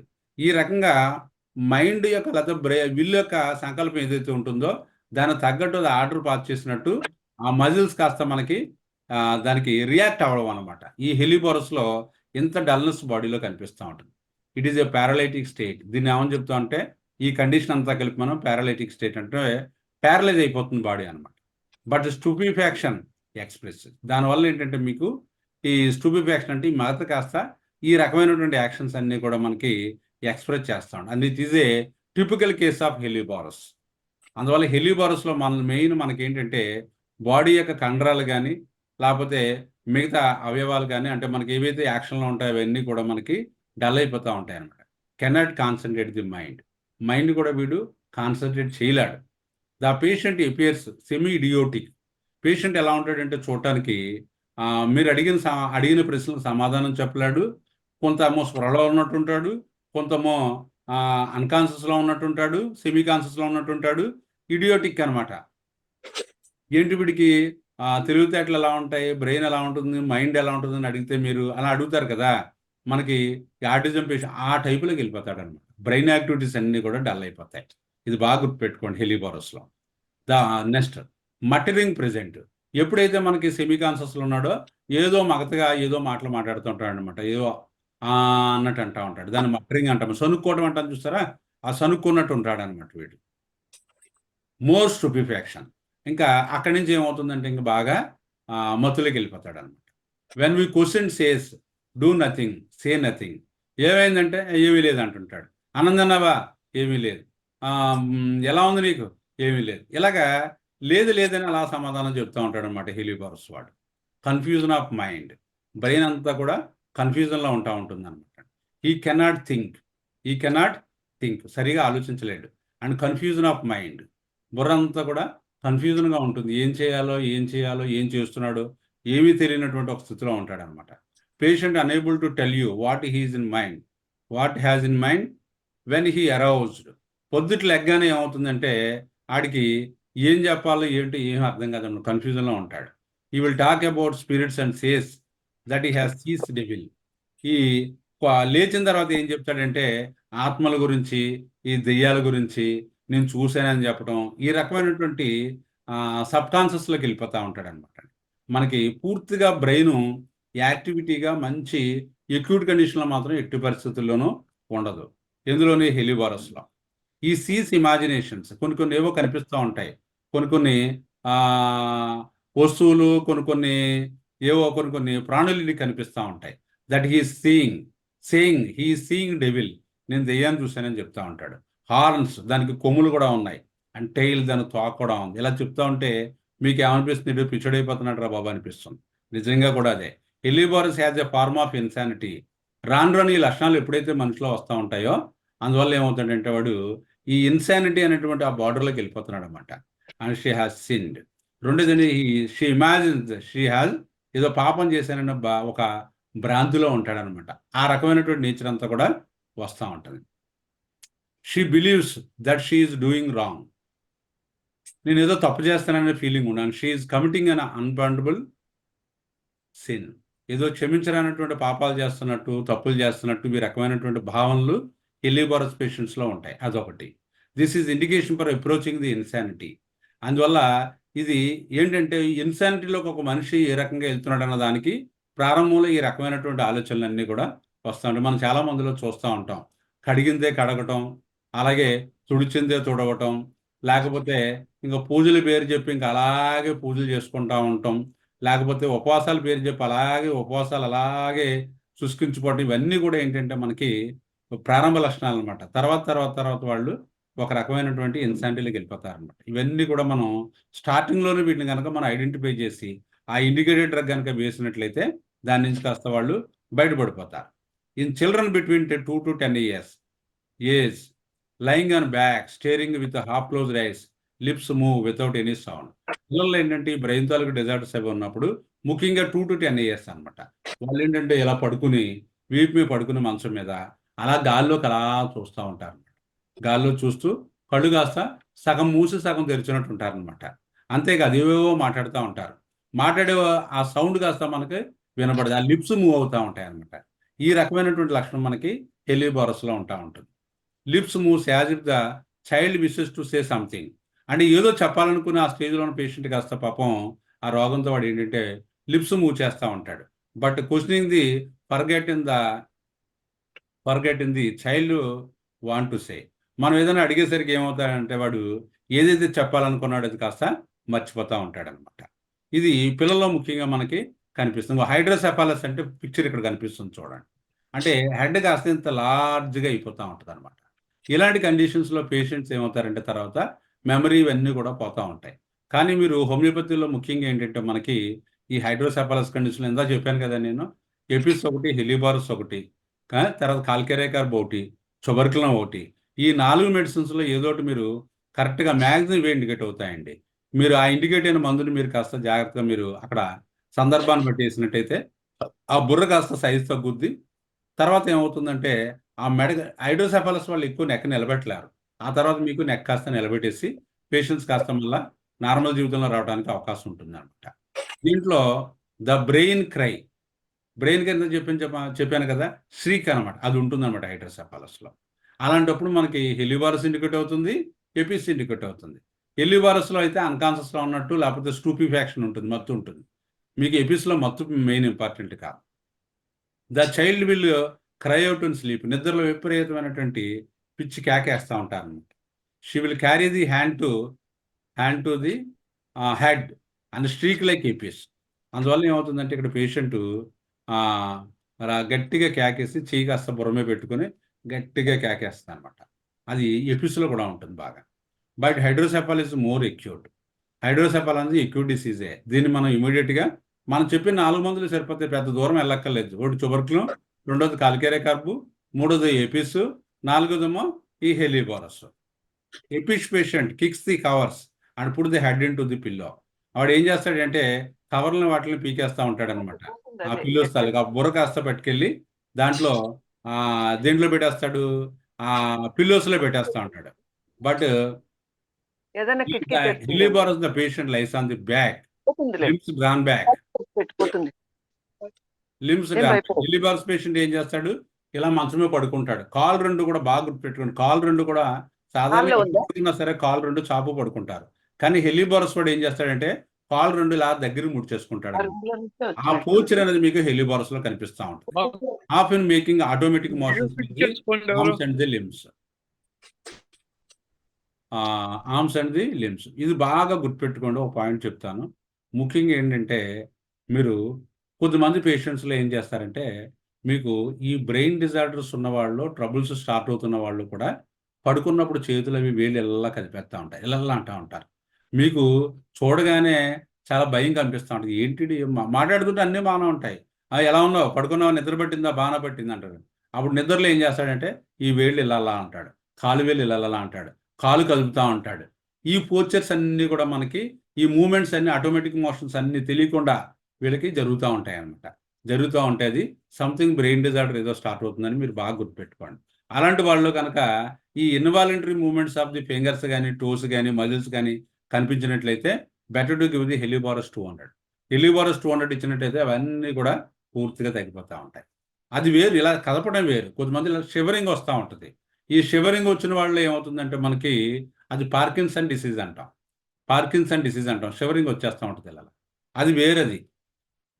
Next sometimes one side is paralyse but the other side ఈ కండిషన్ లో జింకమ్ మెట్ కూడా ఇస్తామా కదా సార్? సార్ ఈ కండిషన్ లో జింకమ్ మెట్ కూడా ఇస్తామా కదా సార్? జింకమెట్ కూడా ఇస్తాం. Involvement జింకమెట్లో కూడా ఈ లక్షణాలు ఉంటాయి. జింకమెట్లో ముఖ్యంగా ఆ, అంటే జింకమెట్లో ఏంటంటే ఇన్వాలంటరీ మూవ్మెంట్ ఆఫ్ ది ముఖ్యంగా ఫిడ్గిటీ అని చెప్తాం. ఫిడ్గిటీ ఆఫ్ ది మనకి ఎక్స్ట్రీమిటీస్లో జింకమెట్ ఇండికేటర్ కాళ్ళు ఇలా కలిపి జింకమెట్ వాడు ఏంటంటే కూర్చుంటే కాళ్ళు ఇలా కలుపుతూ ఉంటాడు అనమాట. కాళ్ళు అలా కలుపుతాడు, జింకమెట్లో ఉంటుంది.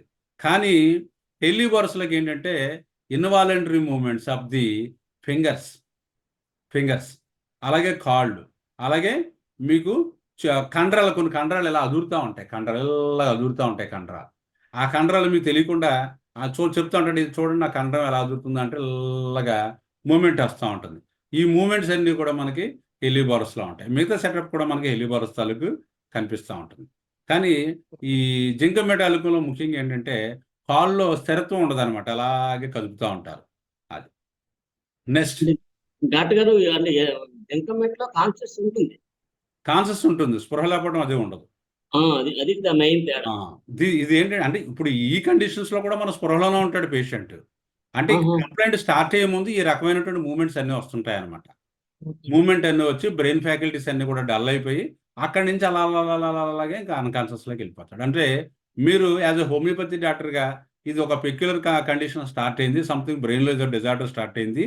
ఇది స్టార్ట్ అవడం వల్ల ఏంటంటే ఈ రకమైనటువంటి ఇన్వాల్వ్మెంట్ మూమెంట్స్ అన్ని కూడా పేషెంట్లో వస్తాయి.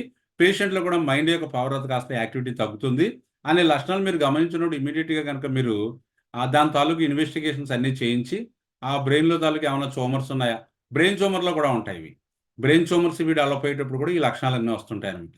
అప్పుడు ఇమీడియట్గా మీకు ఆ లక్షణాలు బట్టి నేను లాస్ట్లో చెప్పాను ఆ కేసు ఇప్పుడే చెప్తాను మీకు.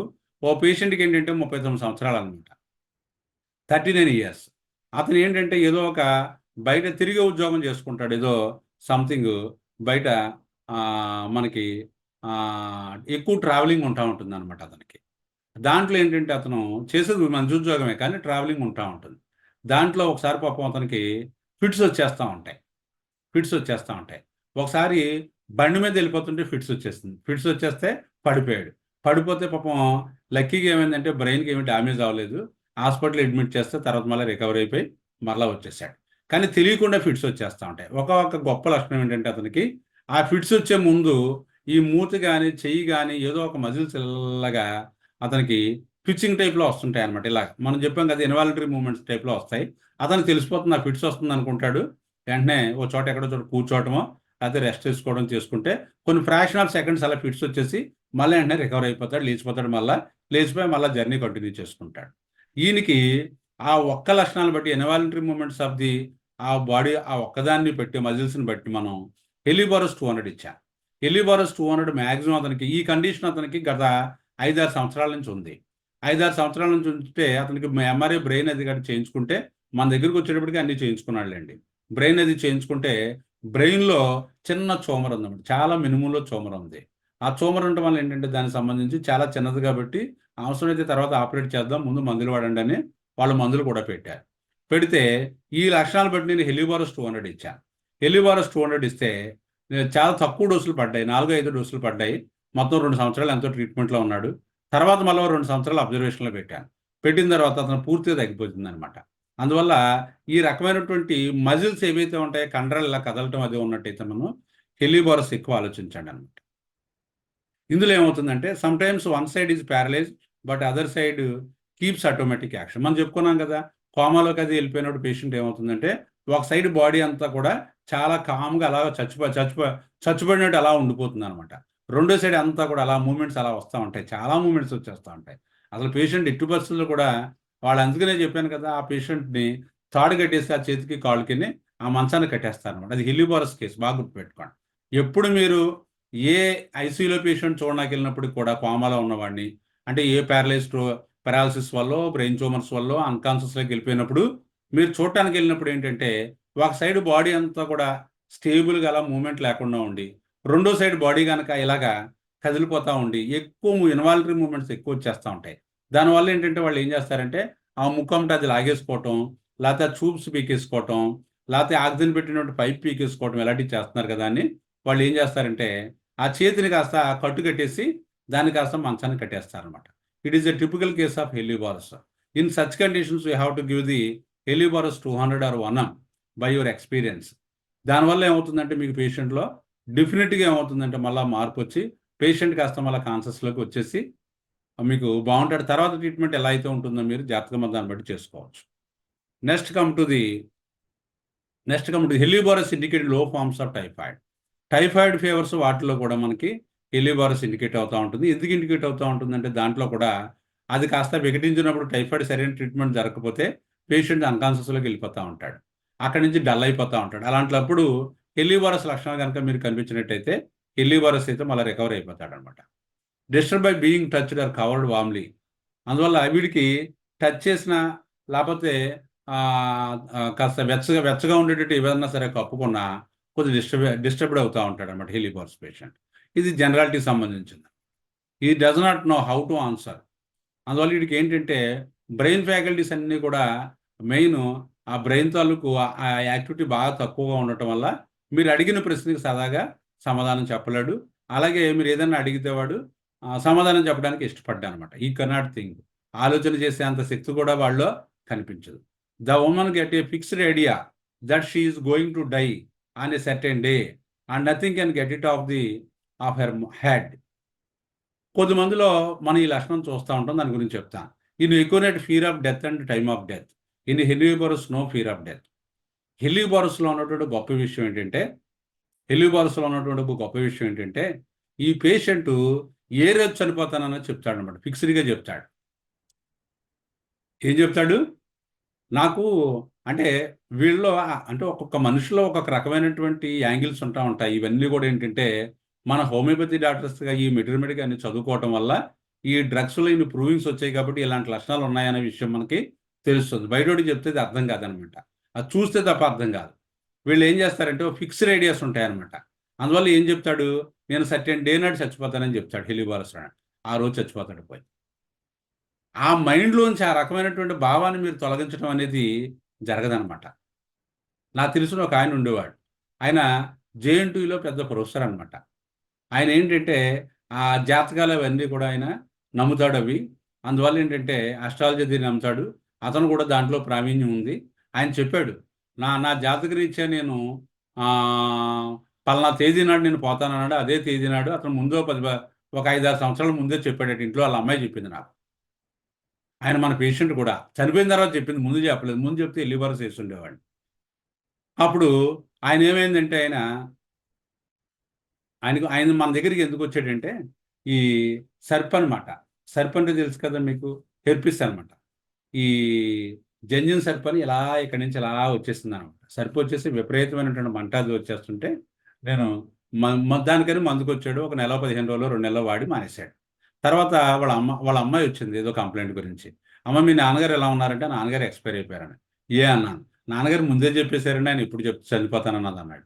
నాన్నగారు ముందే చెప్పేటువంటి అడిగితే నాన్నగారికి అస్ట్రాలజీ వచ్చండి, ఆయన ఒక 5 సంవత్సరాల ముందే ఆయన అంతా చార్ట్ చూసుకుని పలానా డేట్ నాడు నేను చనిపోతానని చెప్పాడు. అదే రోజు పొద్దుట చచ్చిపోయాడని చెప్పింది. చాలా సర్ప్రైజింగ్ కేసు అనమాట. అదే కేసు మనకి హెలియోబారస్లో ఉంటుందండి. The women get a fixed idea. ఒక స్థిరమైనటువంటి ఒక అభిప్రాయాలు ఉంటాయన్నమాట. That she is going to die on a certain day. నేను పలానా రోజున చచ్చిపోతాను అనుకుంటుందో ఆ రోజునే చచ్చిపోతుంది. మరి ఎంత గొప్ప విషయాలు మరి ఉన్నట్టు మనకి పూర్తిగా తెలియదు ఇప్పుడు దాకా. కానీ and nothing can get out of the her head. ఆ విషయాన్ని మనం ఆవిడ బుర్ర నుంచి మనం తీయలేం. ఎంత చెప్పినా ఇంకా వాళ్ళు మనకి కన్విన్స్ అవ్వరు అనమాట అండి. కన్విన్స్ అవ్వరు. కానీ ఏమవుతుంది, మీకు ఈ హెలియోబారస్ అనే డ్రగ్ని మీరు హయ్యర్ పొటెన్షియల్లో కనుక అలాంటి పేషెంట్స్లో 10mో 50mో ఏదో ఒక డోస్ వేసి జాగ్రత్తగా కనుక మీరు మేనేజ్ చేసినట్లయితే ఆ ఐడియా కాస్త పోతుంది అనమాట. ఆ టెండెన్సీ, ఆ కాన్షియస్నెస్ మారిపోతుంది.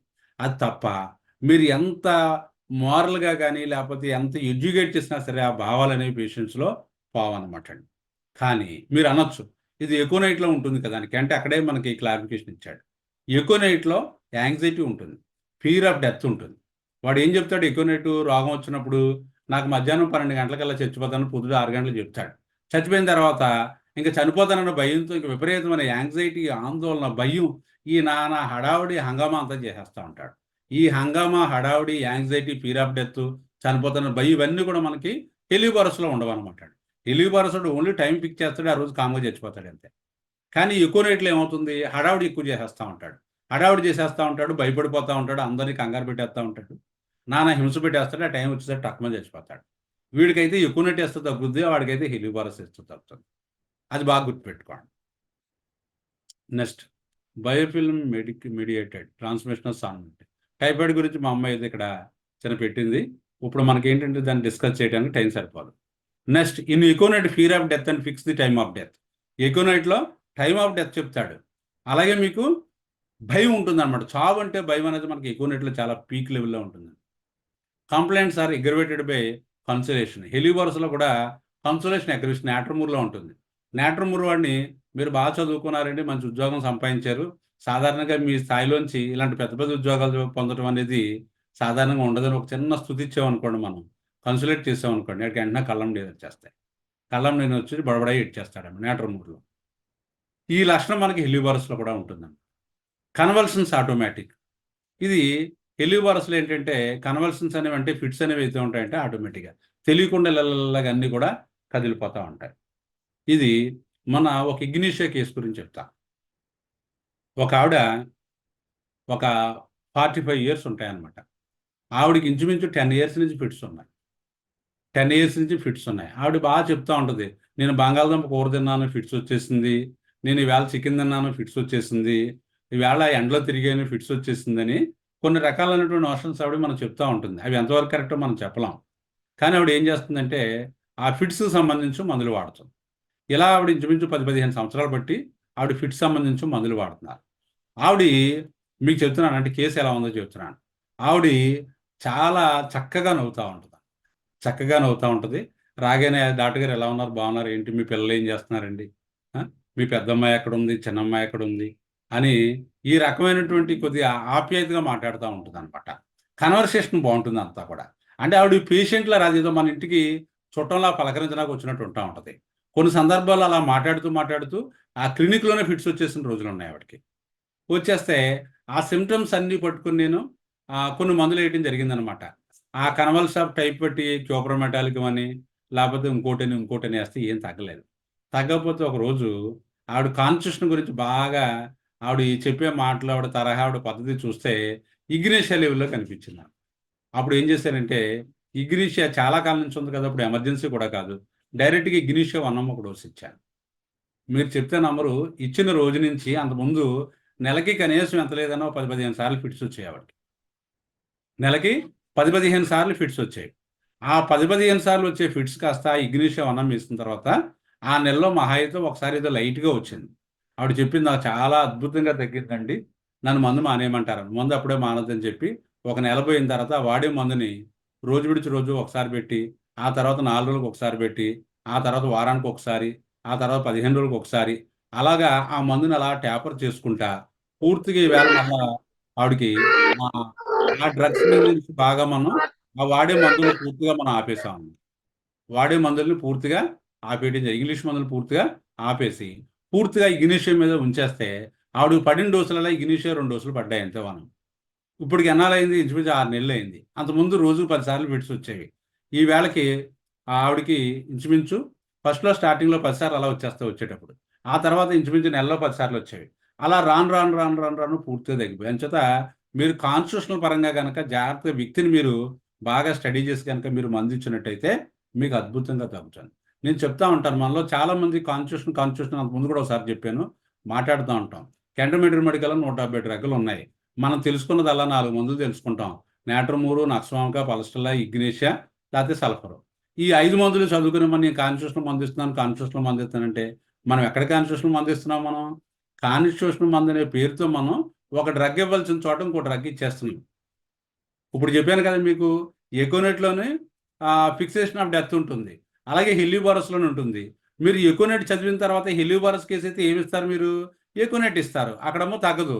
తగ్గకపోతే ఏమవుతా, నేను కాన్స్టిట్యూషనల్ డ్రగ్ ఇచ్చానంటే తగ్గలేదంటే. అంచేత మీరు మెట్రిమెటికా గురించి కెంట్లో చెప్పినటువంటి డ్రగ్స్ ఏవైతే ఉన్నాయో అవన్నీ కూడా అపోసన పట్టేయాలి. అపోసను పెట్టేసి దాని గురించి మంచి సరైనటువంటి అవగాహన మీకు ఉన్నప్పుడు అప్పుడు మీరు ఇచ్చేటువంటి మందు ఏదైతే ఉంటుందో అప్పుడు మీరు కాన్స్టిట్యూషనల్ రెమెడీ ఇవ్వగలుగుతారు. కెంట్ మెట్రోమెడికాలో ఏ మందు మీరు వదిలేసి మీరు పూర్తిగా మీరు చదవకుండా దాన్ని పూర్తిగా అవగాహన చేసుకుండా నేను కాన్స్టిట్యూషనల్ ట్రీట్మెంటే ఇస్తున్నాను మీరు ఎప్పుడంతవరకు అంటారో అది ఎప్పుడు కూడా తప్పుడు స్టేట్మెంటే.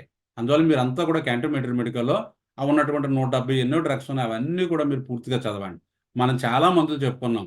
మనం ముందు అన్ని మందులు చెప్పేసుకుంటాం. అప్పుడు మీరు కాన్స్టిట్యూషనల్ ట్రీట్మెంట్లోకి వెళ్తున్నట్టు లెక్క అనమాట అండి. ఆ రకంగా ఇగ్నిషియా ఏమైందంటే మీకు ఆ ఇగ్నిషియా ఇవ్వగానే ఎందుకని మనకి ఇగ్నిషియా గురించి తెలుసు. మనం ఆల్రెడీ కూడా డ్రగ్లో చెప్పుకున్నాం. ఇగ్నిషియా వాళ్ళు చాలా సోషల్గా ఉంటారు, చాలా జెంటిల్గా ఉంటారు, చాలా ఫెయిర్గా ఉంటారు, అందరితోనే అట్టే మింగిల్ అయిపోతూ ఉంటారు. వాళ్ళని చాలామంది అపార్థం చేసుకుంటారు. ఎలాంటి వాళ్ళతోనే సరే బాగా మాట్లాడగలరు. వాళ్ళకి ఈ వీళ్ళలో వాళ్ళైన భావం ఏముండదు. అందరినీ ఫ్రెండ్షిప్ చేసుకుంటారు, అందరితో చక్కగా మాట్లాడుతూ ఉంటారు. ఇగ్నిషియా వాళ్ళతో మీరు మాట్లాడుతూ ఉంటే ఎక్కువసేపు మాట్లాడాలని అనిపిస్తుంది అనమాట. అందువల్ల ఏంటంటే వాళ్ళు ఎక్కడికి వెళ్ళినా ఏ బ్యాంక్ వెళ్ళినా సరే అక్కడ ఈజీగా పనులు చేసుకుని వచ్చేస్తూ ఉంటారు అనమాట. ఇవన్నీ ఆ డ్రగ్లో మనం చదువుకున్నట్టు చెప్పాం. ఆ రకంగా పేషెంట్ కూడా ఏంటంటే ఒక పేషెంట్లా కాకుండా ఏం చేస్తుంది, ఏదో బాగా ఒక దగ్గర బంధువులాగా వచ్చి అన్నీ కూడా ఆప్యాయతగానే మాట్లాడుతూ ఉంటుంది. ఆ తర్వాత చెప్పుద్ది అనమాట ఈ కంప్లైంట్. అంత జెంటిల్నెస్ ఉంది కాబట్టి మన ఇగ్నిషియా తగ్గింది. అందువల్ల ఇగ్నిషియాలో ఫిట్స్ తగ్గుద్దా అంటే మీకు ఫిట్స్ ఉండకపోవచ్చు, కానీ ఎంత బాగా తగ్గిందో చూడండి. అలాగా మీకు ఏంటంటే మీకు ఇక్కడ ప్రతి డ్రగ్కి కూడా కొన్ని క్యారెక్టరిస్టిక్ పాయింట్స్ ఉంటాయి. అవి ముఖ్యంగా పట్టుకోవాలి. అవి ఉన్నట్టయితే మీరు డెఫినెట్గా ఆ డ్రగ్ వేస్తే అద్భుతంగా తగ్గుద్ది అనమాట. Next, automatic motions of the body are not control by the will. వాడికి ఏమవుతాయంటే చెయ్యి కండరాలు అవి ఇలా ఊగిపోతూ ఉంటాయి, కాళ్ళు వీళ్ళు అవి కూడా ఇలా కదలికలు వస్తూ ఉంటాయి. కానీ వాడికి అనిపిస్తూ ఉంటుంది ఇవి ఆపేద్దాం అనిపిస్తుంది, కానీ ఆగవయి. ఎందుకని ఆ విల్లు యొక్క కంట్రోల్లో లేవనమాట అవి. అది హెలిబారస్లో ఉంటుందన్నమాట. అంతే helleborus patients is benumbed all over the body. హెలిబారస్ పేషెంట్లో మొత్తం బాడీ అంతా కూడా తిమ్మిరిగా ఉన్నట్టు అనిపిస్తూ ఉంటుంది అనమాట. మొత్తం బాడీ అంతా కూడా తిమ్మిరిగా ఉన్నట్టు అనిపిస్తుంది. Vertigo with nausea and vomiting, దీంట్లో కూడా వెర్టిగో ఉంటుంది. దాంతోపాటు వికారం, వాంతులు అవుతాయి. వెర్టిగో అంటే అర్థం ఏంటంటే బుర్ర తిరగటం అనమాట. మనం చెప్పుకున్నాం థెరిడియన్ అనే డ్రగ్లో చెప్పుకున్నాం, చాలా అద్భుతమైన డ్రగ్, బాగా గుర్తుపెట్టుకోండి. వెర్టిగో ఫ్రమ్ స్టూపింగ్, ఇలా ఎదరకొంగుంటే బుర్ర తిరిగిపోతూ ఉంటుంది. During stupefaction head rolls and moves from side to side. The child lies back and roll the head from side to side. The eyes are partly open and this condition can be seen in cerebrospinal meningitis. పిల్లల్లో గనక మనకి పిల్లడికి ఏదైనా sickness వచ్చి, ఏదైనా జ్వరం వచ్చి ఆ మంచమే పడుకుని బుర్ర అటు ఇటు ఇలా తిప్పేస్తూ గాల్లో అలా పిచ్చూపులు చూస్తూ దాంతోపాటు కళ్ళు పోస్తే అలా సగం మూసుకుని చూస్తున్నాడంటే సంథింగ్ ఏదో బ్రెయిన్ ట్రబుల్ ఉందన్నమాట, ఏదో మెదడు జ్వరం ఏదో అయి ఉంటుంది. ఇమీడియట్గా మీరు ఏం చేస్తారు, హెలిబారస్ చేయండి. ఇమీడియట్గా వెళ్ళి దాంతోపాటు వాంతులు వచ్చేస్తుంటే విపరీతమైన హెడేక్ కూడా వచ్చేస్తూ ఉంటుంది. అందువల్ల ఏంటంటే మనకి next aconite fear of death and fix the time after. మనం గుర్తుపెట్టుకోవాలన్నమాట. ఎకోనెట్లో యాంగ్జైటీ ఎక్కువ ఉంటుంది, పేషెంట్ స్థిమితంగా ఉంటాడు, కానీ హెలిబారస్ స్థిమితంగా ఉంటాడు. నెక్స్ట్ హెలిబారస్లోకి వచ్చేస్తాం. కంప్లైంట్స్ ఆర్ అగ్రవేటెడ్ చెప్పేసుకున్నాం కదా, అది నాజియా డ్యూరింగ్ స్టూపిఫికేషన్, ఇది కూడా అయిపోయింది slide. Next come to the violent occipital headache. This remedy act slowly in the stubborn and stupid cases of brain disorders. హెలిబారస్లో సాధారణంగా ఏముంటుందంటే మీకు హెలిబారస్ ఒకటి, ఓపియం ఒకటి, బాగా గుర్తుపెట్టుకోండి. హెలిబారస్ ఒకటి, ఓపియం ఒకటి. డ్రగ్ వేయగానే ఇమీడియట్గా పనిచేసేది. డ్రగ్ వేయగానే ఇమీడియట్గా మీకు యాక్షన్ మన్నాడు కనిపించకపోవచ్చు, కనిపిస్తే వెళ్ళండి కూడా. కనిపించడం కూడా కొన్ని సందర్భాల్లో జరుగుతుంది. కొన్ని సందర్భాల్లో ఓపియం కానీ, నేను ఓపియం కేసు ఒకటి చెప్తాను మీకు. ఒక ఆవిడకి అంతకుముందు కూడా చెప్పుంటాను, నేను అప్పుడు చదువుకుంటున్నాను అనమాట, BHMS చదువుకుంటున్నాను. BHMS ఇంచుమించు థర్డ్ ఇయర్ ఎంతో చదువుతున్నాను. మేము ఏం చేసేవాళ్ళం అంటే ఫస్ట్ నుంచి ఒక యాటిట్యూడ్ ఏంటంటే, హోమియోపతి కాలేజీలో జాయిన్ అయిన తర్వాత ముందు ఆల్రెడీ మాస్టర్కి మెథడ్లో ట్రైనప్ అయ్యి ఉన్నాం కదా, మేము 2-3 సంవత్సరాలు కేషీట్లు అవి రాసేవాళ్ళం అనమాట. రాసిన తర్వాత ఈ హోమియోపతి మీద ఇంట్రెస్ట్, మా గురుగారు పెద్దాపురంలో రాఘవరావు గారిని ఉంటారనమాట, ఆయన దగ్గర నేను BSc చదువుకున్నాను. చదువుకున్నప్పుడు వారు ఏంటంటే హోమియోపతి క్లాసులను పెట్టారనమాట. హోమియోపతి క్లాసులను పెడితే BSc ఫస్ట్ ఇయర్లో ఆయన క్లాసులకు అటెండ్ అవ్వడం జరిగిన తర్వాత ఆయన హోమియోపతి గురించి బాగా చెప్తారు. ఆయన మంచి ఆ చెప్పే క్రమంలో ఏంటంటే ఇన్స్పిరేషన్ వస్తుంది అనమాట. అందరికీ వైద్యం చేయాలనే ఇన్స్పిరేషన్ బాగా తీసుకురాగలరనమాట. ఆ క్రమంలో తర్వాత 2-3 సంవత్సరాలు అయిపోయిన తర్వాత BSc అయిన తర్వాత మళ్ళీ అప్పట్లో MSET రాసి అప్పుడు హోమియోపతిలోకి వెళ్ళామన్నమాట. అందువల్ల ఏమైంది, హోమియోపతి గురించి కొంచెం టచ్ ఏర్పడింది కదా. కాలేజీలో జాయిన్ అయిన తర్వాత వాళ్ళందరికీ కూడా అక్కడ ఉన్నటువంటి మా క్లాస్మేట్స్, మా జూనియర్స్, వీళ్ళు ఎవరైతే ఉంటారో వాళ్ళందరికీ కూడా మేము ఏం చేసేవాళ్ళం అంటే ఈ హోమియోపతి గురించి మనకి తెలిసిందంతా కూడా చెప్పడం జరిగేదన్నమాట.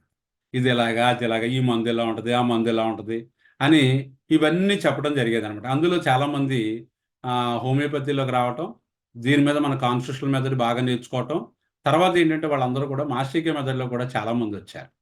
అందువల్ల ఏంటంటే ఆ స్టార్టింగ్లో అప్పట్లోనే మేము చాలా వరకు ఈ మాస్టర్కి మెథడ్ని చాలా వరకు దాంట్లో ఆ కాలేజెస్ వాటిలో కూడా మా ఫ్రెండ్స్తో కొద్దిగా ఎస్టాబ్లిష్ చేసాం అనమాట. అందువల్ల ఇక్కడ ఏం చెప్తున్నాం, solely the stubborn stupid cases of brain disorders. The main indications for the working of helleborus is diarrhoea or vomiting or sweat or appear after the ఇందాక చెప్పేశాను ఆల్రెడీ ఈ పాయింట్.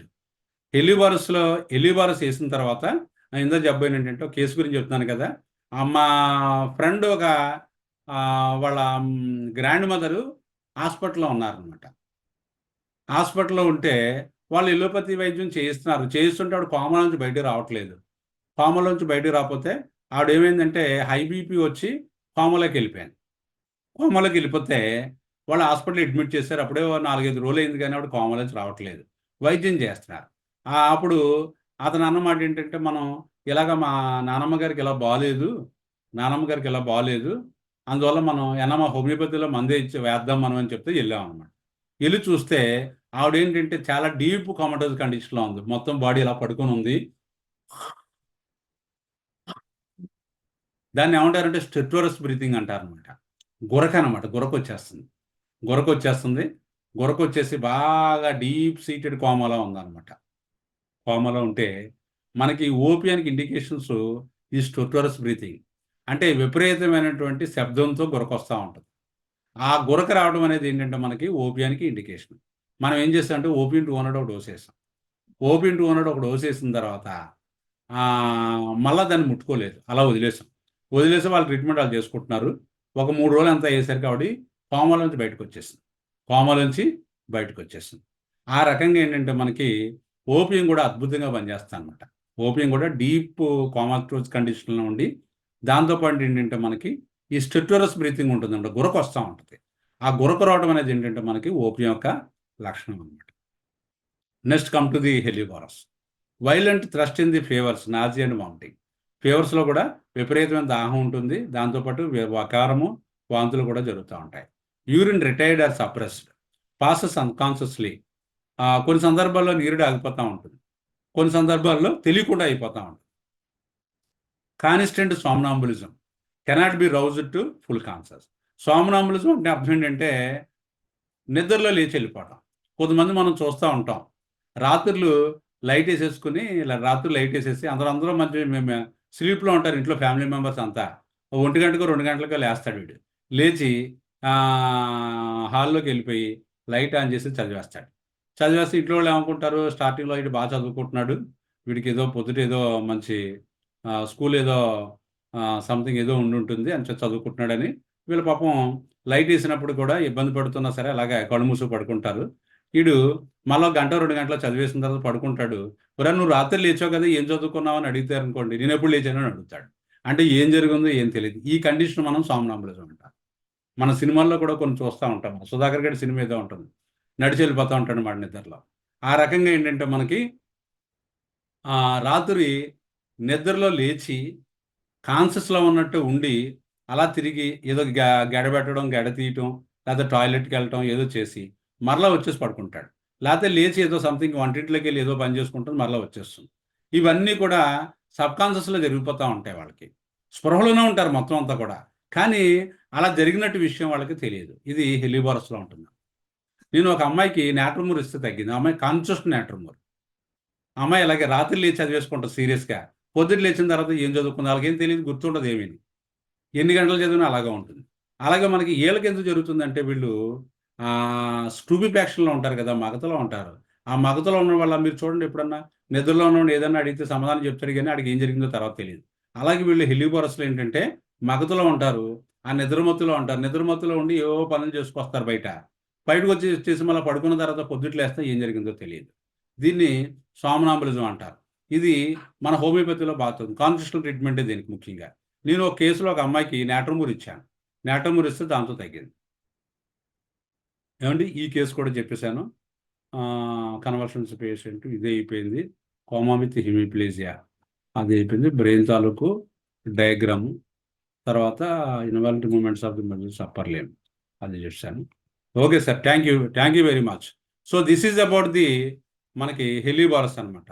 ఈ హెలిబారస్లో ఏంటంటే మనం బాగా గుర్తుపెట్టుకోవాల్సింది ఏంటంటే, మీరు ఒకటే గుర్తుపెట్టుకోండి, దీంట్లో హెలిబారస్ ఎప్పుడు ఇవ్వాలనుకున్నప్పటికీ కూడా మీరు బాగా గుర్తుపెట్టుకోవాల్సింది కొన్ని ఇండికేషన్ చాలా ఇంపార్టెంట్ అండి. ప్రతి డ్రగ్కి కూడా ఏ రకంగా అయితే కొన్ని ఇండికేషన్స్ గుర్తుపెట్టుకుంటామో, హెలిబారస్కి ఎప్పుడు కూడా మీరు నిద్రలు అడిగినప్పటికీ కూడా ఈ పాయింట్స్ ఎప్పుడు చెప్పాలి. ఒకటేంటి, హాఫ్ క్లోజ్డ్ ఐస్, కళ్ళు సగం మూసి చూస్తూ ఉంటారు. రెండోది rolling the head from side to side, బుర్ర అటు ఇటు ఇలాగే కదిపేస్తూ ఉంటారు. మూడోది స్టేరింగ్ ఇంటూ స్పేస్, గాల్లో అలా చూస్తూ ఉంటారు, కన్ను రెప్పబడదు. నాలుగోది ఏంటి, one side of the body motionless, other side is the constant moving. ఓ పక్క అసలు స్పర్శ లేనట్టు అలాగే ఉంటుంది చచ్చుబడినట్టు, రెండో పక్క కాలు కానీ చేయి కానీ అలా కదిపేస్తూ ఉంటారు. ఈ 4 లక్షణాలు కనుక మనకు ఉన్నట్టయితే it is a different case of the helleborus. అలాంటి కండిషన్స్ కనుక మనం ఎక్కడ చూస్తామంటే బ్రెయిన్ డిజార్డర్స్లో చూస్తాం. అది బ్రెయిన్ చోమర్లు అవ్వచ్చు. అలాగే ఒకసారి లాస్ట్ టైం కూడా ఒక కేసు చెప్పాను హెలిబారస్ గురించి. ఒక ఆవిడికి ఒక 75-80 ఇయర్స్ ఉంటాయన్నమాట. బ్రెయిన్లో చోమర్ వచ్చిన తర్వాత ఆవిడకి ఏమైందంటే ఫిట్స్ వచ్చేసి పడిపోయేది. ఫిట్స్ వచ్చేసి బాత్రూమ్కి వెళ్ళిన తర్వాత టప్పున ఫిట్స్ వచ్చేసింది అనమాట. ఫిట్స్ వచ్చి పడిపోయేది. వెంటనే తీసుకొచ్చి పడుకోబెడితే ఆవిడ ఎప్పుడు కూడా మగతలోనే ఉండేది. మగతలో ఉంటే మనం ఏం చేస్తామంటే ఆ కేసులో హెలిబారస్ 200 ఇచ్చాం. కానీ ఆవిడ ఎప్పుడు ఇబ్బంది అయినా హెలిబారస్ 200 వేస్తూ ఉంటే ఆవిడ ఇదిగో ఈ వేళ అయిపోద్దన్న ఆవిడ ఇంచుమించు ఒక 5-6 సంవత్సరాలు హెలిబారస్ మీద బతికింది. అంచేత హెలిబారస్ అనేది చాలా గొప్ప ఔషధం. దీని డైమెన్షన్స్ ఏంటన్నది మనం తెలుసుకున్నాం. ఈ ముఖ్యంగా ఏంటంటే దాంట్లో ఈ 4 పాయింట్లు చాలా ఇంపార్టెంట్ అన్నమాట. ఈ 4 పాయింట్లు ఉన్నట్లయితే ఎలాంటి ఎమర్జెన్సీ కండిషన్లో ఉన్నా సరే మనం హెలిబారస్ కేసు అయితే మనం హెలిబారస్ వేసినట్లయితే డెఫినెట్గా బాగుపడుతుంది. Okay sir, thank you very much. Doctor గారు నమస్కారం. సార్ డాక్టర్ గారు, చెప్పండి పూర్ణానంద శ్రీకాకుళం అండి. సార్. సార్ హెలిబారస్ 200 మీరు 4 పాయింట్స్ అదే డ్రగ్ లో ఉంచామంటున్నారు. అప్పుడు పీరియడ్స్ ఇటు ఎలాగ వేసి మీరు డ్రగ్ రిపీట్ చేశారు? లేదు, ఇప్పుడు ఒక డ్రగ్, ఇప్పుడు ఇందాక మీకు ఇగ్రీషియా కేసు చెప్పాను.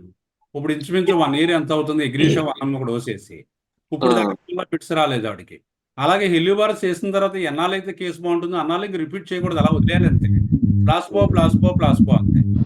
రిపీట్ అయితే మళ్ళీ ఇంకో డోస్ వేసుకోవాలి. ఇంకో డోస్ వేయండి. సేమ్ పొడెన్స్ చేసిన తర్వాత కూడా మళ్ళీ రిపీట్ అవుతుంది అనుకోండి, అప్పుడు నెక్స్ట్ పొడెన్సీకి వెళ్ళండి, 1 వెళ్ళండి.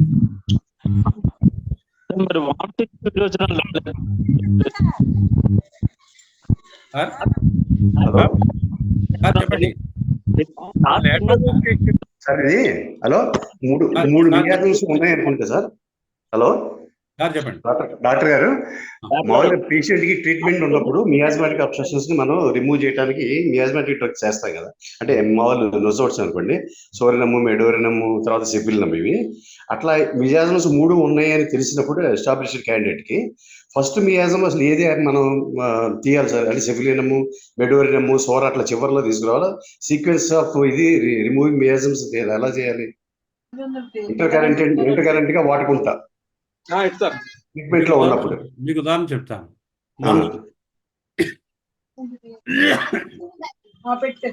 దానికి గురు పూజలో మీరు లెక్చర్ ఇచ్చారండి. దానికి గురు పూజలో మీరు లెక్చర్ ఇచ్చారు సార్. బస్ కనపడితే ఆపమ్మా ఎక్కించుకుంటారు. మొన్న ఒక మేడం గారు మన దాంట్లో ఒక కేసు పెట్టారు, ఇది వాట్స్ గురించి ఒక కేసు పెట్టారు, గుర్తుందా మీకు? మనం కొన్ని కామెంట్స్ కూడా చేశారు ఎవరైనా.